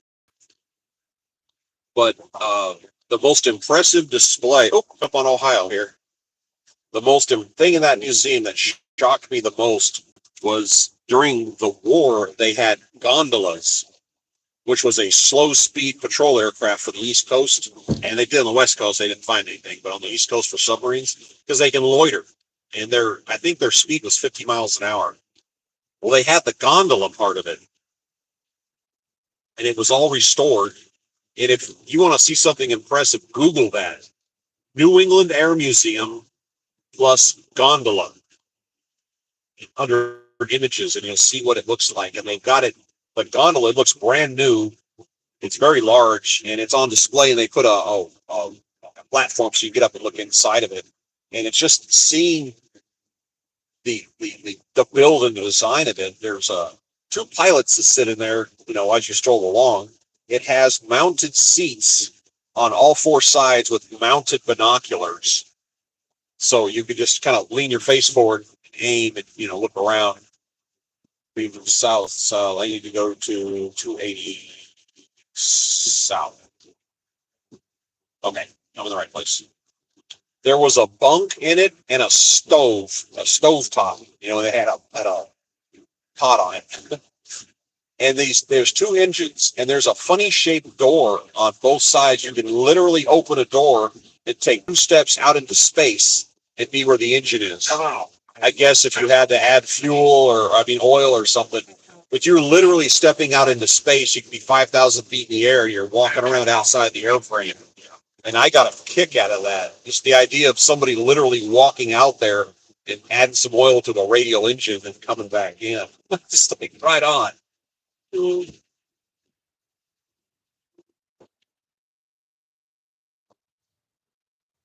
We also had a guy at the airport that had a radial engine on a stand, a little stubby mock-up propeller, and he would fire that up just to listen to it. And people from the airport would come running. You hear that sound, that warbling sound. Other pilots, everybody would run just to stand there and watch it moving and listen to the sound and watch all the lifters and everything, because they're all exposed, pop up and down. I don't know what happened. Chris was his name. All right, South 280 Cleveland.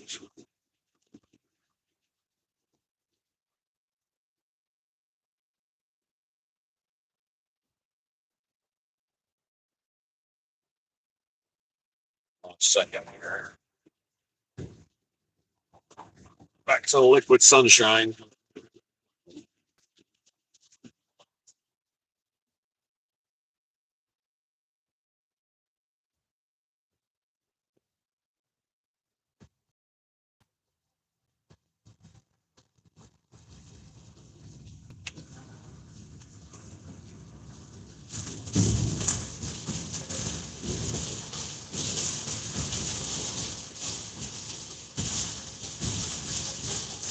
All righty, this is doing what I needed to do.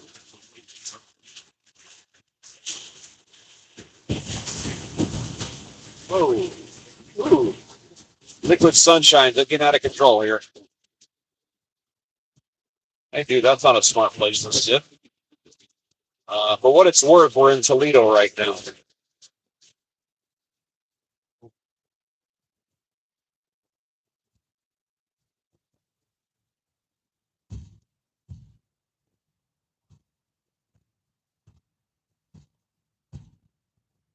What's this guy doing?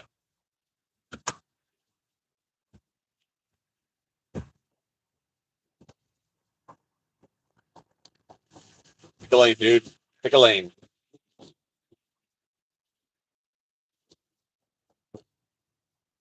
Still not picking a lane.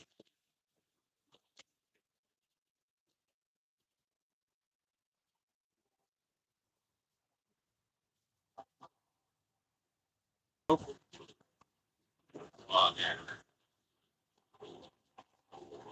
Yep, this is. I think that's my turn. Yeah, there's a. I think this is where this is taking me. There's a secondary road that kind of goes along the lake.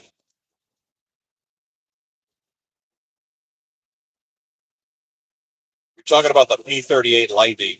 Back when I was a kid, we used to go to the Reno air races, which I haven't been in forever, but the Reno air races predominantly flew World War II aircraft around a pylon course. It was north of Reno, out in the middle of nowhere. They put up pylons, and they would stay within maybe 200-300 feet of the ground. And you'd fly around this course. And one of the things they did I thought was great is they broadcast on that frequency where you could pick it up on AM radio, like an ADF frequency. So you would hear, people would have handheld AM radios that could listen to the conversation between pilots and the tower while they were racing. So to listen to the conversation was kind of fun. But they took World War II fighter planes and they started modifying them, chopping clipping the wings, and shrinking the cockpit down and making it more aerodynamic. And say, yeah, I'm from Raleigh, North Carolina. Hey, what's up, Mike? You're back. And they had one plane there. I don't remember what it was though, but it had a twin supercharged continuous flow nitrous engine in it. And my brother did see as well. That's cool. My expedited journey. Oh, Mr. Jeff, you're back. Like a bad rash in the middle of summer. Can't get rid of you. And these guys would race and they would be talking, just throwing around insults at each other, which is, they all know each other, all friends. But Scott, expedited journey. That load I got this morning, I was telling you about, I got it on board. I'm going through Cleveland as we speak. I'm going to chase the coast road to Cleveland to dodge that 80 toll road. And I'll head to New Jersey. Yeah, this is working. Where are you at currently, by the way? Okay, take care. Do your thing. And my brother was a firefighter in Reno for the longest, and he used to volunteer to work the air races. And he said a neat experience is in front of the grandstands, as the planes came around, it was all left-hand turns. He was at the last turn before they straightened up in front of the stands. And they weren't very high off the ground, and people were nervous. These planes are going by because they're doing 400 plus miles an hour. And they're not that high up. Well, they used to park a fire truck up on top of this hill right by the pylon. And my brother would stand on top of the fire truck and he would hold his arms out.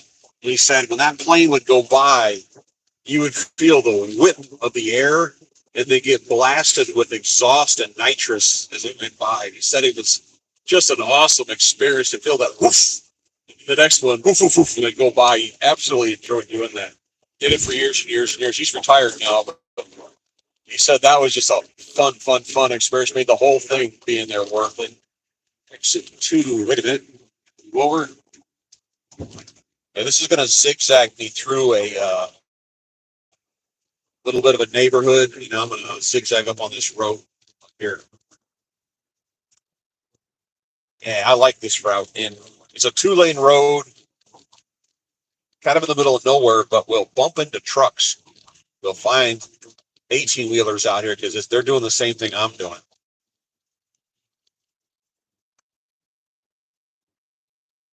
And they have changed the rules of air shows over the years. From some crashes they had in Europe, they had the aerobatic teams doing stuff. And one of the rules are they cannot have momentum going towards the grandstands. Because they had 2 jets hit doing something. They would fly at the stands and they clipped wings or something and they fireballed into a crowd. That happened back in the 90s. But back when we were going back prior to that, they had a group called the Canadian Snowbirds. They flew some type of jet I'm completely unfamiliar with. And they would take off and they would disappear. And how they would start their routine is they would fly towards the stadium from the distance, head on, and they would turn on their smoke So there's just one blob of smoke coming at you, and then they all turn on their landing lights. And they would introduce them, and here they come. And it was a really interesting way to bring them, bring them at you. But they can't do that anymore, new rules. And there was a jet, which the only, it was called the BD-5J. It was the smallest jet in the world, and one of the James Bond movies used one of them, the one with Roger Moore. And I've seen one up close. It's ridiculously small, and I I could get in the cockpit if I had to. And yeah, I could afford to lose weight, but if I lost 100 pounds, it wouldn't make a difference because I'm 6'4". There's no way this guy could ever get in there. I mean, it's tiny inside. But they did one, and they said there was an experiment to use it as a reconnaissance aircraft for the military, and they said we'll show you why. And you're standing there, it's quiet, and, all of a sudden it appears in front of us, coming towards us. It's flying over the weeds. Basically, you can't see it. It's so tiny. It's so low. It's invisible, and all of a sudden it appears at the taxiway, and it's pulling up and disappearing out of sight. It was like, whoa, where'd that come from? Yeah, this is the road. I go through Port Clinton. There is a museum up here we stopped at, the wife and I. It has some aviation assets, and it's got some classic cars, and it's kind of miscellaneous. But I think it's people that own classic cars that want a free place to park them because they don't have enough garage space. I think that's why they have classic cars inside of it. But we'll drive by that up here. We're going to be going through the town of Port Clinton. If anybody's looking at a map, that's up here. We're going to get out of town here in a minute. This is a long lake. Whatever. This isn't Lake Erie. This is Lake something over here, one of the Great Lakes. And in the wintertime, people park their boats. They take them out of the water and they put them on trailers, which is normal. But they, quote, winterize them. And it looks like they've been professionally wrapped in saran wrap and sealed. And I have never seen that before until I got up here. So they seriously winterize their boats. I mean, it is wrapped up tight as a drum, airtight. And you'll see, if I see them, I'll point the camera over. You'll see 20 of them in a lot sitting on trailers.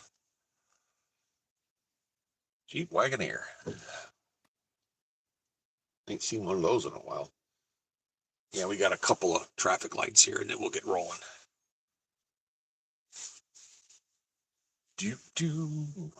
And this isn't due till 6 o'clock in the morning, and it's just saying, based on my current driving, I'll be there at 10 o'clock tonight, which I'll stop short and I'll figure out where I'm going to spend the night, a rest area or a truck stop, and then I'll finish off the drive in the morning.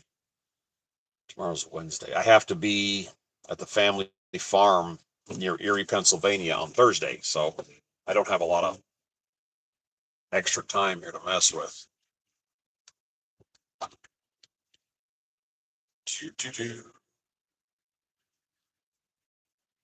Yeah, if you look on the stream here, you got Expedited Journey. That's a guy I met last weekend by the name of Jeff, and we talked about YouTube, but he started his own channel. So if anybody's got some free time, go give him some love. He's a driver like me, but he's doing the more sophisticated version. He owns his own van, but he also operates under his own authority and does his own dispatching. So he's into it. He's got a video on there of how his van is set up, and it is as professional as you can possibly get. It's perfect. Completely unlike mine. Oh, I was just busy talking smack about you, Jeff. If you want to watch his videos on that, it's Expedited Journey. He's right there on the screen. He's doing this. He's also into disc golf, which is what the mainstream people call frisbee golf, but it's called disc golf. And he carries around his equipment with him, and he's got a bag full of discs, and he showed me the difference, and I had no idea. I thought it was all one the same. It's not. It's like golf. You have drivers, you have chips, you have chippers, short range, you have putters, because they're cut differently and they're aerodynamically differently. And it was kind of fascinating. And whether or not you're into disc golf, the point is you're outside getting exercise, you're in the sun, and you're spending time with family. I hear you. Well, you paid me $5 to say that, so you know. Yeah, Jeff's totally normal. Yeah, he's a normal guy, not a weirdo at all. Yeah. Anyway, I met him and enjoyed spending the day. We're just sitting around in the shade talking, and learn about other people. But he like I said, he does this hardcore, and one of the most fascinating videos that he just started too. Look at the video of how his van is set up. That is how you do it professionally, to the point that you want to slap him because he's like a perfectionist.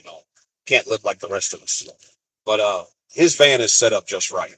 He's got it all figured out, which is really nice. Mine's a little less organized. Mine's functional but less organized. But expedited journey, and he can teach you some stuff. And that's something about this business. When you get into it, you literally don't know what you don't know.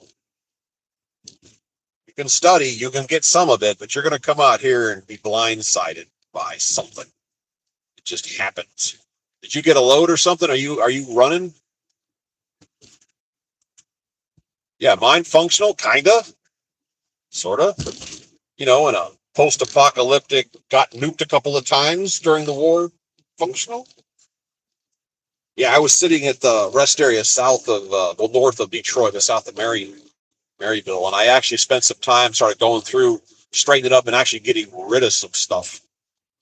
Seemed to have excess junk in my container, so I got rid of some garbage. Not yet. All right. Yeah, like I said, they offered me a trash load this morning. It was just, it ended up being 66 cents a mile, and I'm like, seriously, you want to take me out of a good area and send me to an area for 66 cents a mile? Really? Yeah, well, like I said, I'm getting $1 a mile to New Jersey plus $100 to get out. So I'm good to go. Trying to move out of this lane. This guy's back here. Kind of crowd me a little bit. There we go. There to get a load worth paying. Yeah, Detroit Toledo is like the mecca of cargo, and they're trying to give me a trash load, which I've taken trash loads. But if you're in a rough area, you take what you can get and you get out of there. But don't tell me you're going to pay me trash load money in a good area.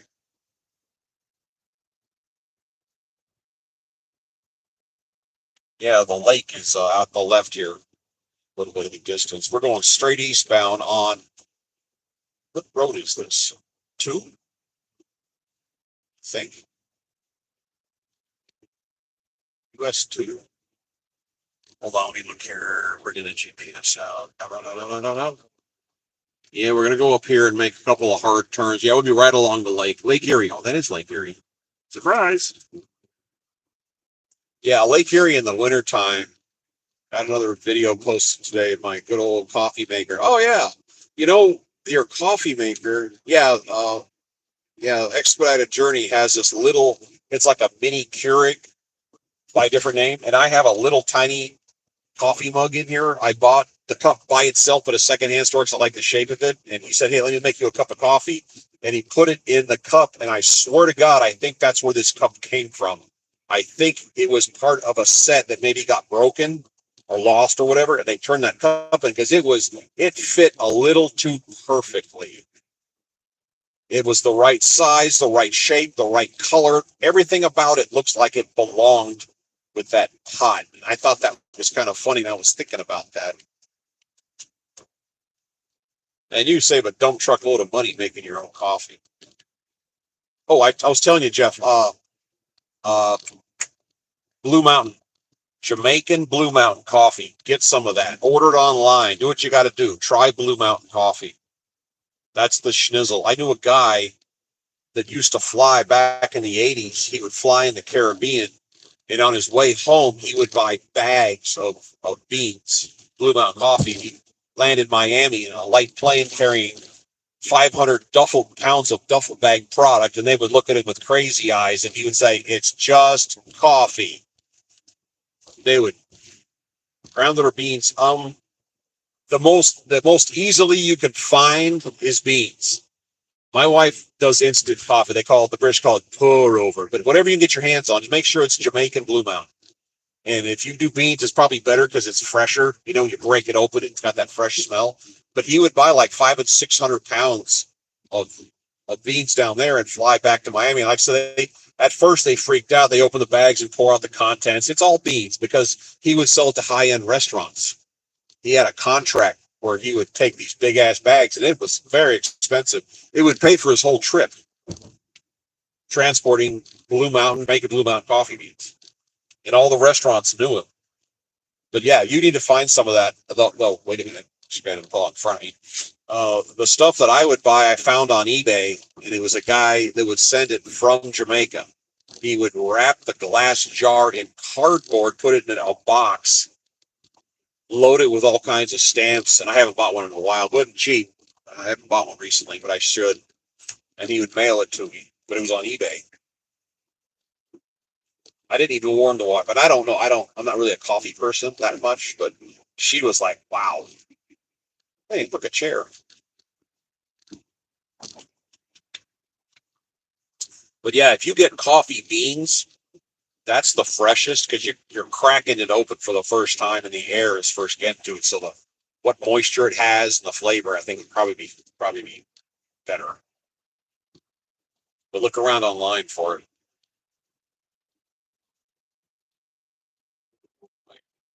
Down. I like the honey. I've never had that before. That was pretty good. I lean. I like the taste of it, but again, I like a milk or a creamer to go with it. That's just me. And I think maybe next time I do that, I'll just wander in the store and accidentally get a scoop of that. But yeah, I need a little bit of frou-frou. My wife likes a lot of frou-frou.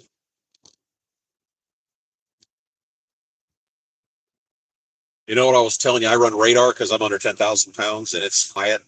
But we're on a secondary road where it's 55 and I might be two over that. But this is where you need a radar detector because this is where these little towns hide out. Where are you currently sitting? What state are you in?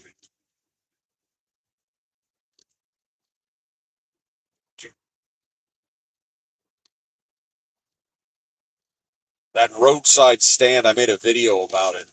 I went to it in Wisconsin and was selling fruit, vegetables. And we bought some pure maple syrup. Okay, get your call. They were selling maple syrup at a Amish roadside stand, and they had gigantic jars of honey that they had gotten right there on their property. And one of them, the jar was like 2 gallons. I'm not sure what you would do with 2 gallons of honey, but they were selling it. And they had a cash box there. Put your money in the box. Take change as needed. And obviously, that wasn't a problem because they're leaving a cash box sitting there. There's a video. It's somewhere in my, probably under the playlist called Scenic Route. I talk about it and videoed it. It was just, to me, it was fascinating. But we are working our way eastbound on, I think this is Highway 2 between Toledo and Cleveland, dodging the toll road. And we're going to get into Cleveland and swing south up to 80.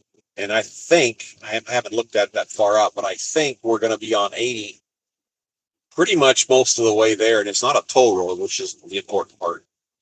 All the way through Pennsylvania, which I think is a nice drive. I think it's a nice road. And all I got to do is be there tomorrow morning. So I got all the time in the world to get there. 22.6 miles per gallon, which isn't bad. Somewhere up here, we're going to start seeing these boats I was telling you about that are wrapped up like a cocoon. I understand taking your boat out of the water. I just don't know. I've never seen anybody do that before. Like, make it airtight.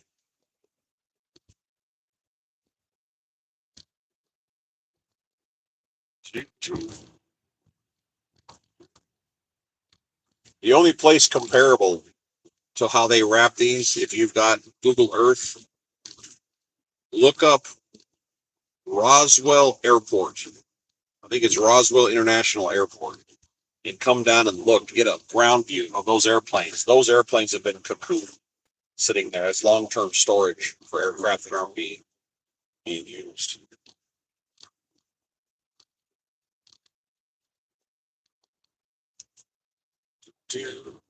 90-degree turn to the right and one back to the left. We're going to pass over some water here pretty quick.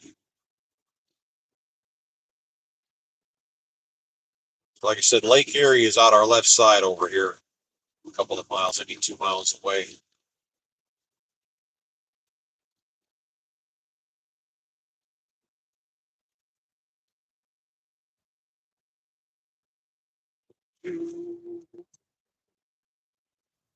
Straight away.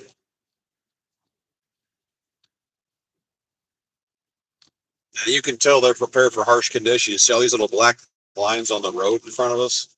That's tar. They take the time to tar up because asphalt settles, it cracks, and they take time to put the tar on the road because if you don't fill in the cracks, when water gets in there and freezes, the water freezes and it'll spread the crack bigger. And the next time it gets water and freezes, it'll spread it even bigger. It'll just destroy the road. So they take the time to come out here with a little gun full of tar and just drive along here and fill in all these little broken spots. Yeah.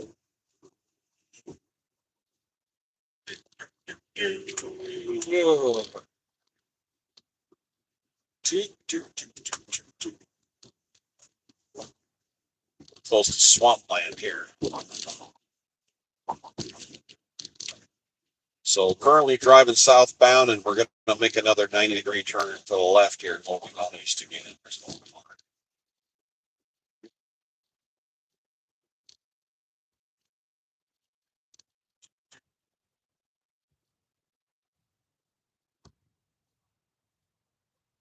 I was cut through West Virginia and Tennessee.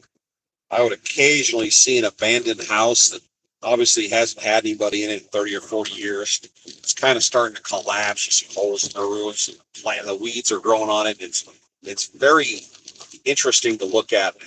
When I get the chance, if I can find one, I'll stop and take a picture of it for you. Take a video, kind of show you what it looks like. It's kind of sad, but it's kind of cool at the same time. And this is our 90-degree turn back going to the east. Yeah, so today's Tuesday, Wednesday, Thursday. Yeah, Thursday. I'm going to go off the clock Thursday for 5 or 6 days. Oh, that's right. There's a nuclear reactor up here. If you understand how a liquid-cooled internal combustion engine operates, how your fluid goes around the outside of the motor, the back to the radiator, and the air cools it off, and then it goes back around the motor, picks up the heat, and cools it off. That's how a liquid-cooled car with a radiator works. A nuclear power plant is the exact same thing, except it's pulling water out of a lake or a river, a water source. It doesn't contaminate it in any way. It's just the heat's just touching the machinery. It goes around and then spits the water back into the area. And it probably comes out somewhat warm, and then it, of course, cools off. But it's, like I said, it's not contaminating it. It's just using the lake as a giant radiator. And there was a dude scuba diving. It's marked 15 different ways with a water inlet that says don't go in here. And the guy let himself into the box that sucked in the water, happened by Texas, and he got sucked into that thing and went around inside the machinery and came out the other side alive. Oops. There's a reason that sign says don't go in there.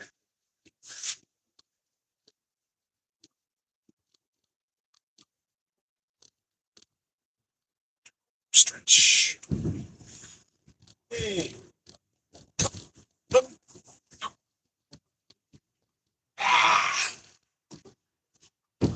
Yeah, it's right there in front of us. Okay, where's the boats? I know we're on Port Clinton. I think that's where the museum was too.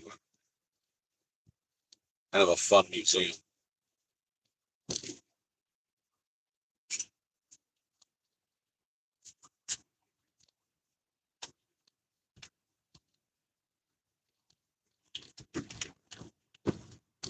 Friends Farmers Market.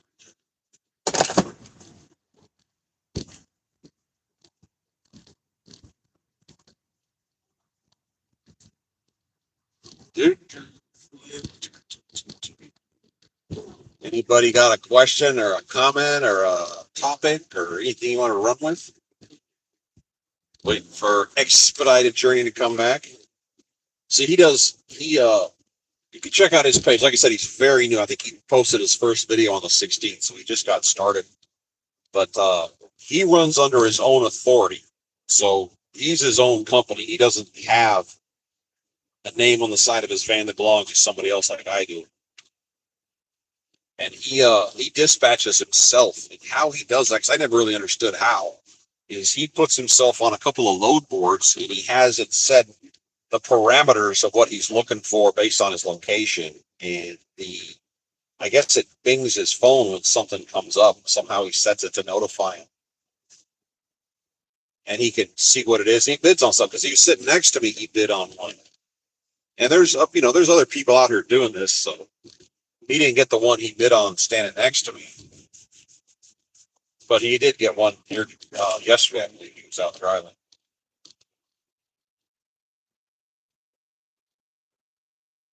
But I just think that's kind of cool to be able to self-dispatch, which, again, I'm not knowledgeable enough to do stuff like that. This guy got pulled from me. Oh, it's like a prison bus. That very much looks like a prison bus. Odo County Transport Agency. Yeah, that might be a prison bus. Oh, wow. Back there was a mobile home painted black. When's the last time you saw a mobile home painted all black, top and bottom?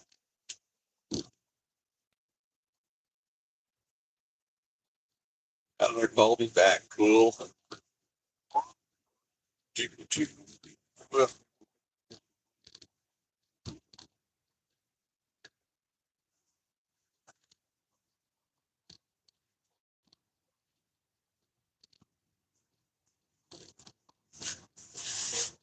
There was a town along the coast in Texas called Port O'Connor.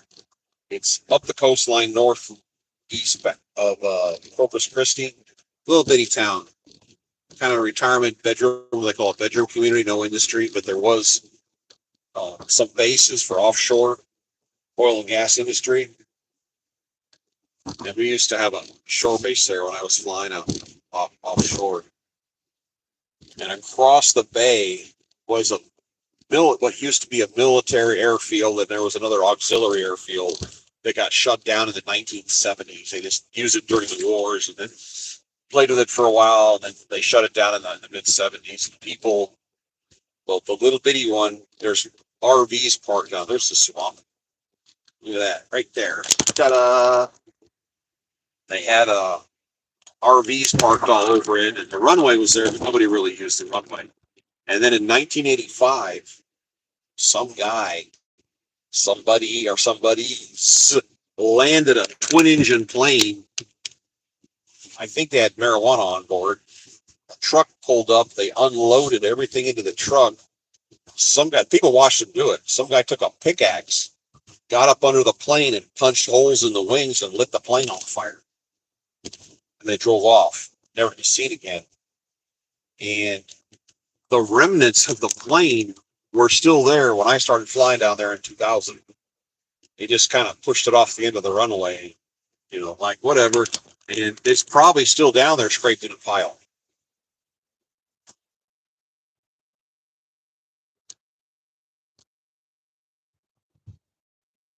And also, at some point in the 1980s, somebody found, because there's a series of bays down there. They found an old wooden, like old sailing ship. Someone discovered it in relatively shallow water and it sank. And I think National Geographic did a thing on it. You could probably look it up. Port, P-O-R-T space O space Connor, C-O-N-N-E-R, Port Connor shipwreck. You could probably find it online. And it's it's in this relatively shallow water, and they built a wall around it and sank it into the ground, and then they sucked all the water out of it. And it became this this hole in the ocean, this hole in this bay, and they were able to recover the wreck, kind of excavating from the bottom. But they literally put a wall around it, like a bathtub, and then pulled all the water out. There's people down there doing their cleaning, and, going through it because it was completely dry. And I thought that's kind of cool. But someone said, I got an idea. Let's just build a waterproof wall and just get down there and clean it up. But that, like I said, Port O'Connor shipwreck find or something, probably find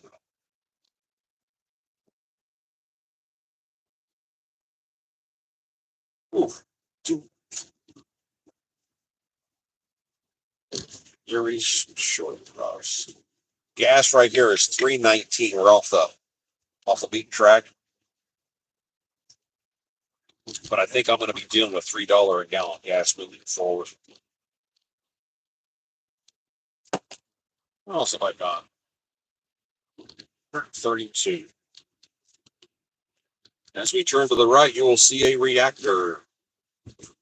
Dun, dun, dun. Nuclear power plant.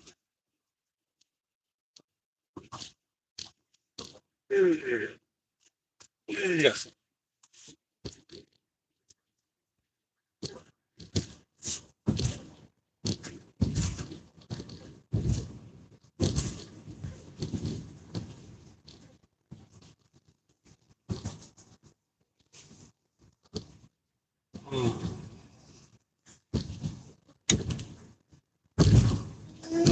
Looks like we continue relatively straight.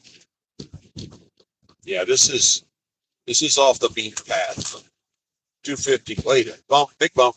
55 a gallon where I'm at. Yeah, where are you? You didn't tell me what state you're in. I paid 280. No, 291, 280. Some I only put on a little bit at Love's. I don't get the discount, but I did use Upside, by the way.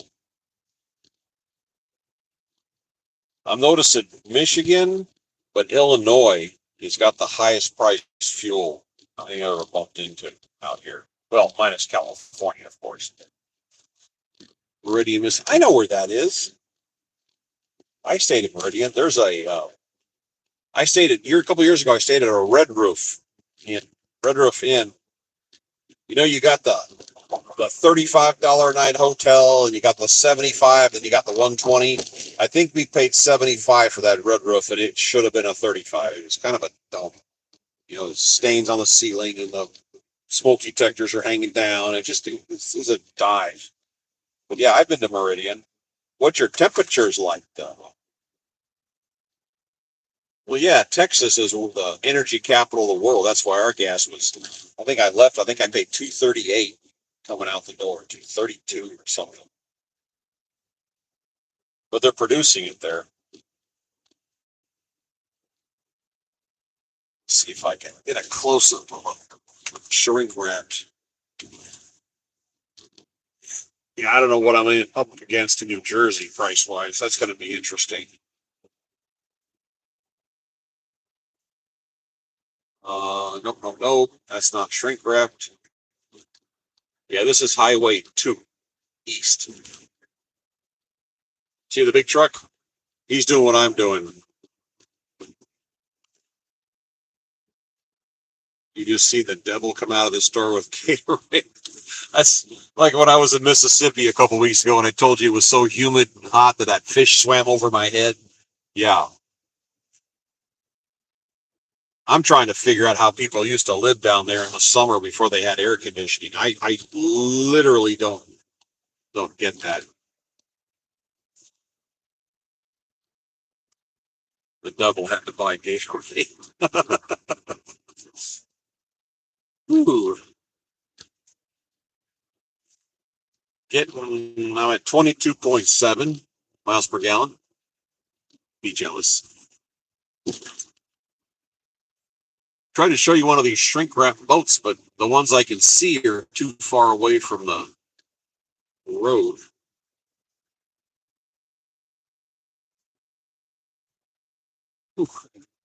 Dude, I'm going 5 over, and I got somebody right my ass right now for some reason.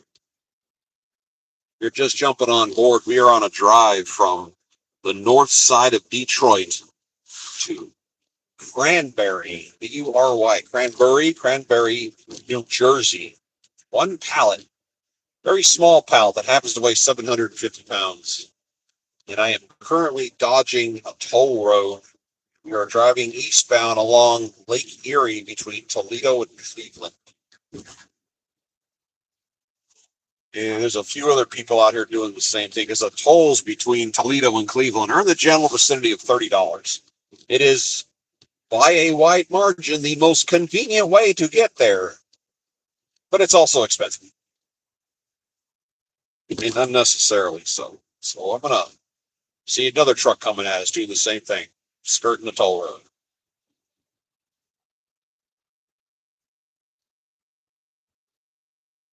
I'm assuming they pay more than I do for the size of the vehicle.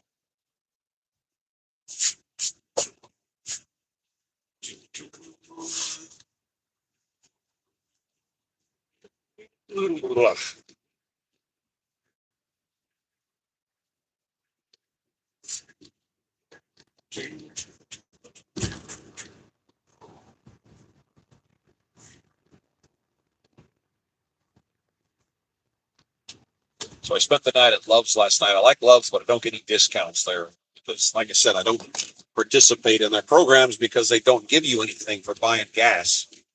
You don't get shower credits because they only do it for diesel. If you happen to have a diesel vehicle, you're in luck, but most of these Sprinter vans aren't. Paintball field. Huh, no kidding.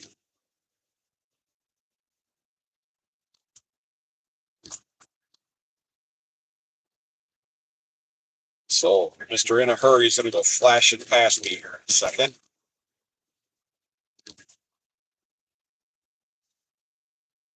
Oh, now you're slowing down.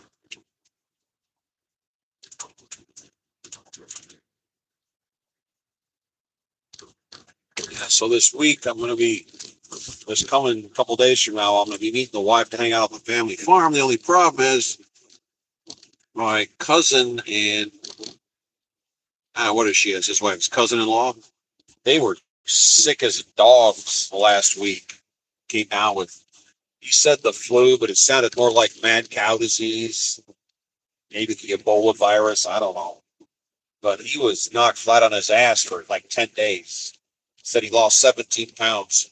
Said nothing in the tank, just dead tired. And he just is now coming out of it, but she's still in it. She's still in the middle of it. I'm trying to find out what their situation is because if they're on death's doorstep, we're not going to be staying in their house with them. We're going to be getting hotels and stuff. I hadn't really planned on that, but that may happen. I just got to get a hold of him. I tried to call him earlier and it didn't even go to voicemail. It's like it picked up and nothing happened.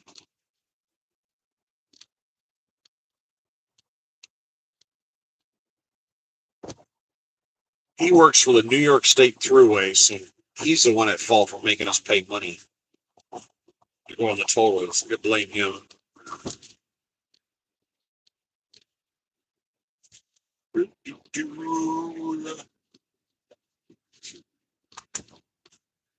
Lakeshore Drive. Seems like every town has a Lakeshore Drive. It's like every town has a lakefront airport.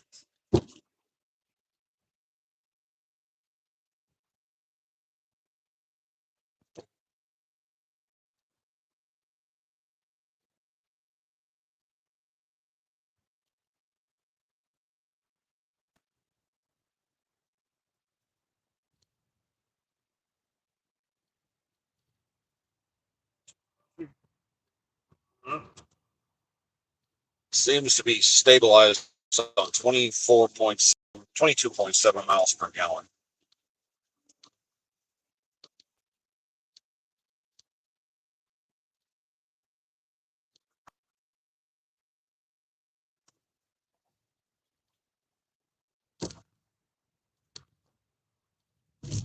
I was talking earlier today, I saw a video. It's a dash camera video, and one's looking forward, one's looking back. And it was a woman driving an 18-wheeler through a construction zone, single lane, going a little faster than she should have been going, and she's playing with her phone. She's got it in her hand, and she's just texting away, and drifts off the road. And right as she crashes into some equipment, she looks up. He tries to clean that up, swerves around and smashes up the equipment, smashes up the truck, and then comes to a stop. It immediately goes back to texting on her phone, finish up whatever she did.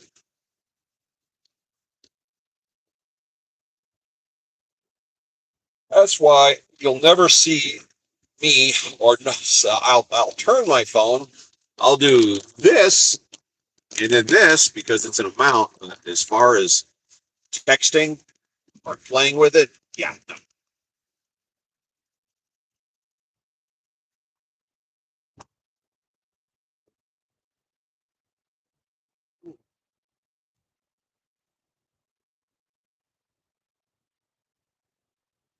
Another advantage of having a single pallet, especially a little pallet, is my bugs. I could use it. The other day I had this one gigantic monstrosity in here and I couldn't use it, so I had to get a hotel room one night. So my bunk was folded up.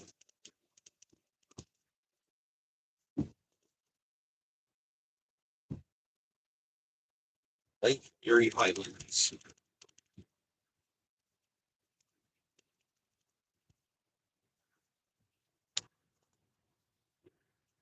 Ooh. Let's see what I got here.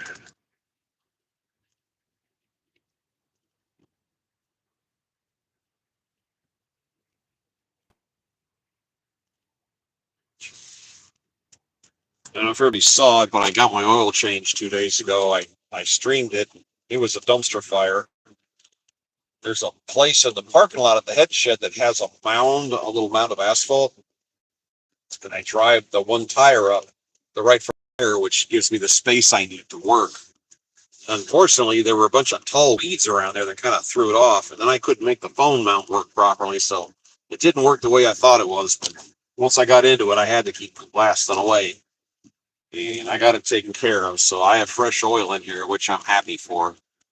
And some of the apps that I keep on my phone, I use Upside for fuel sometimes. Usually not for Sun's fuel, but for restaurants and whatnot. I use Upside. I use Fetch, as in throw a stick to your dog, and I was introduced to Frisbee, which is Fetch under a different name.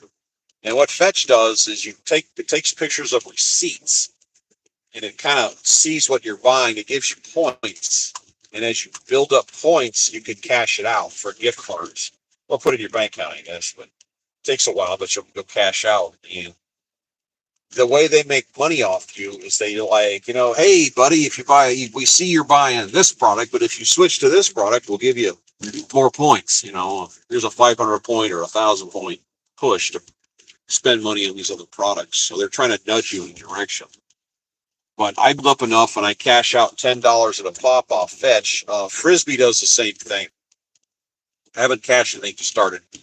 And Upside, and I put that money in Amazon, and I take that money and I buy my oil and filters off of Amazon. I use Castrol 520 synthetic. You can get it delivered to the front door it moves around, but $21 to $23 for a 5-quart jug, and that in a store is like 37, 38.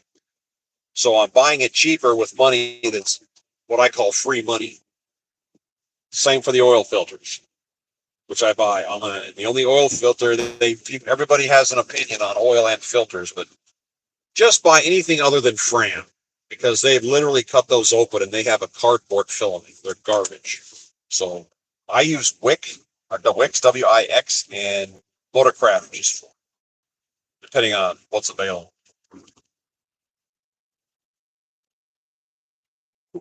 And the trick for Fetch, and I would imagine Frisbee's the same, you take a picture of a receipt, it gives you points. If you take the picture of the same receipt, it'll say, yeah, we already got this one. If your better half opens up an account and you take a picture of that receipt, it'll say, no, that's already in our system. So you can't BS your way around it. And Fetch has a limitation of 35 per week. I have no idea what Frisbee has, if they have one at all. How many receipts you can put in.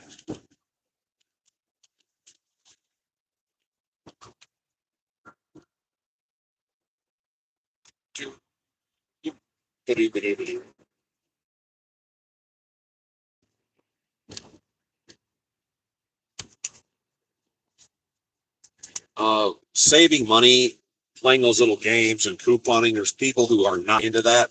They just don't want to spend the time, doesn't interest them. And there's people that do. My wife and I are those people that do.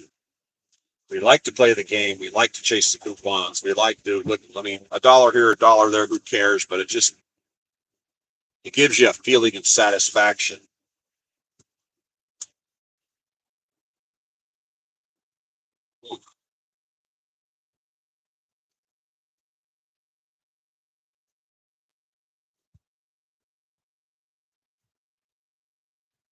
Bump.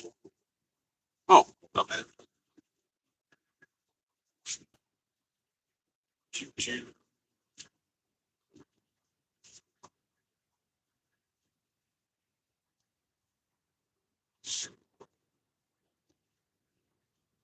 Anybody watch the news? Anybody know what's going on with the Ukraine war powwow they're having with Putin, like Zelensky, and I don't know, the European leaders decided to join in after what, 3 years, 22, 3, 4, 4 years, 4 years of war. Now they're suddenly, now that it looks like something's going to happen politically, they all of a sudden want to put their throw their towel into the fight, or at least the argument. Has anybody been watching that?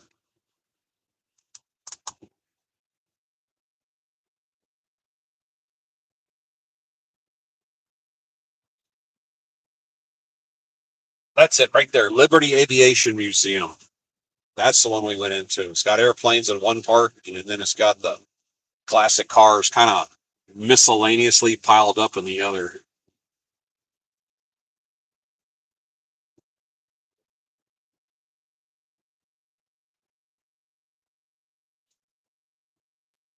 I was in Love's this morning. There was a kid in there, maybe six, 5, 6 years old. And I remember somebody said, it's an airport.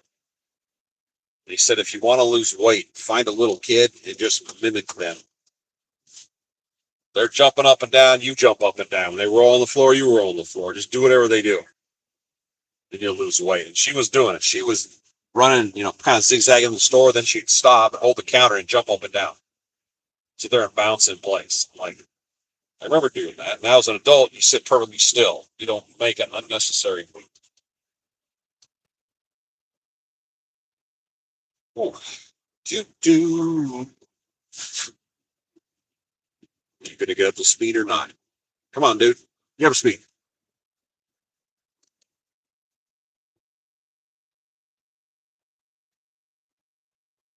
Oh.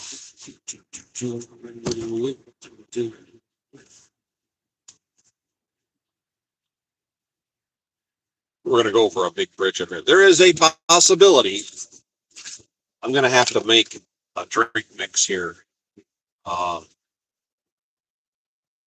yeah, this side I may have to pull off. And I'm kind of getting the sleepies right now, and I have little packets. I have little packets of energy drink called Celius, C-Town. I may have to mix one of those in my water bottle here.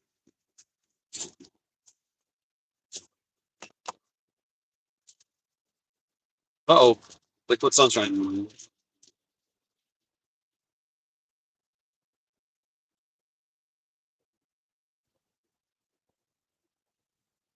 Whoa, lots of liquid sunshine. Okay, I'm not going to be nearly as energetic about jumping out of the car as I was a minute ago. Okay.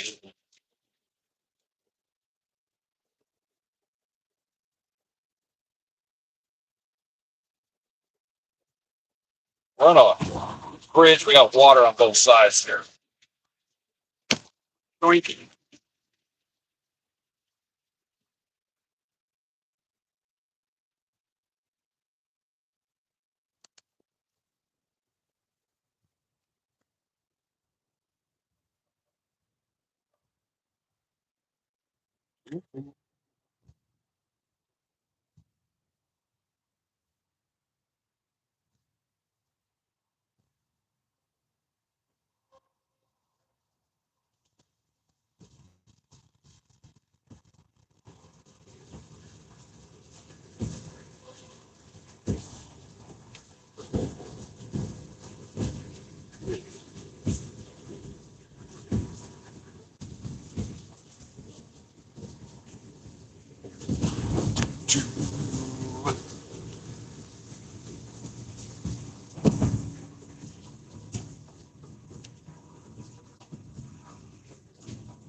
It's like we passed the rain clouds. Now it's chasing us.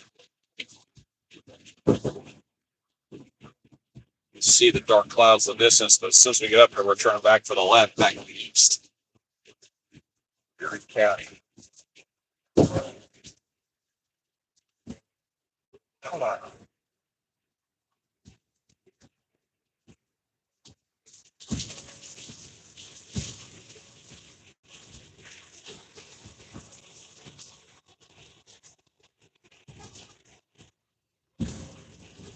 And out the right, it's over the water.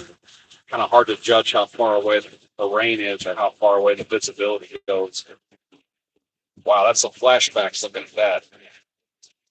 I flew out there for 14 years.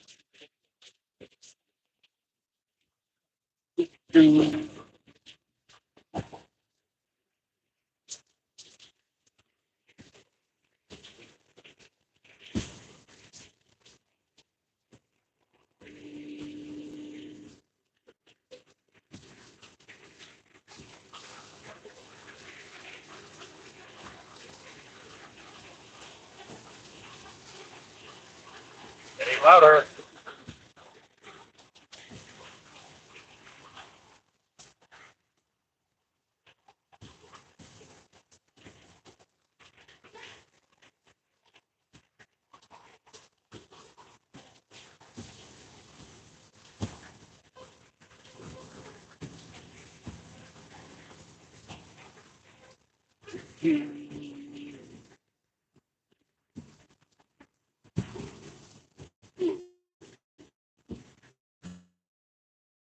Oh, wait.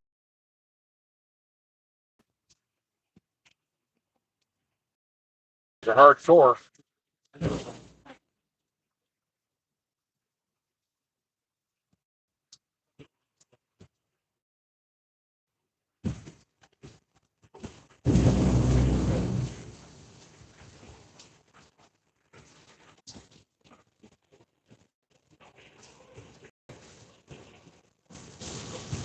Oh, we're back. Wow. Sorry. It got interrupted here from whatever. We're not like out in the sticks or anything. We're not in the mountains. I know it was weather related, but it dropped there for quite a while. A shockingly large amount of time. I'm gonna have to pull off up here in a minute or two.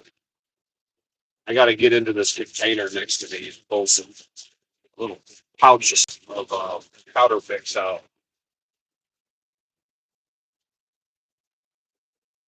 All right, we're at 2.5 hours on this one.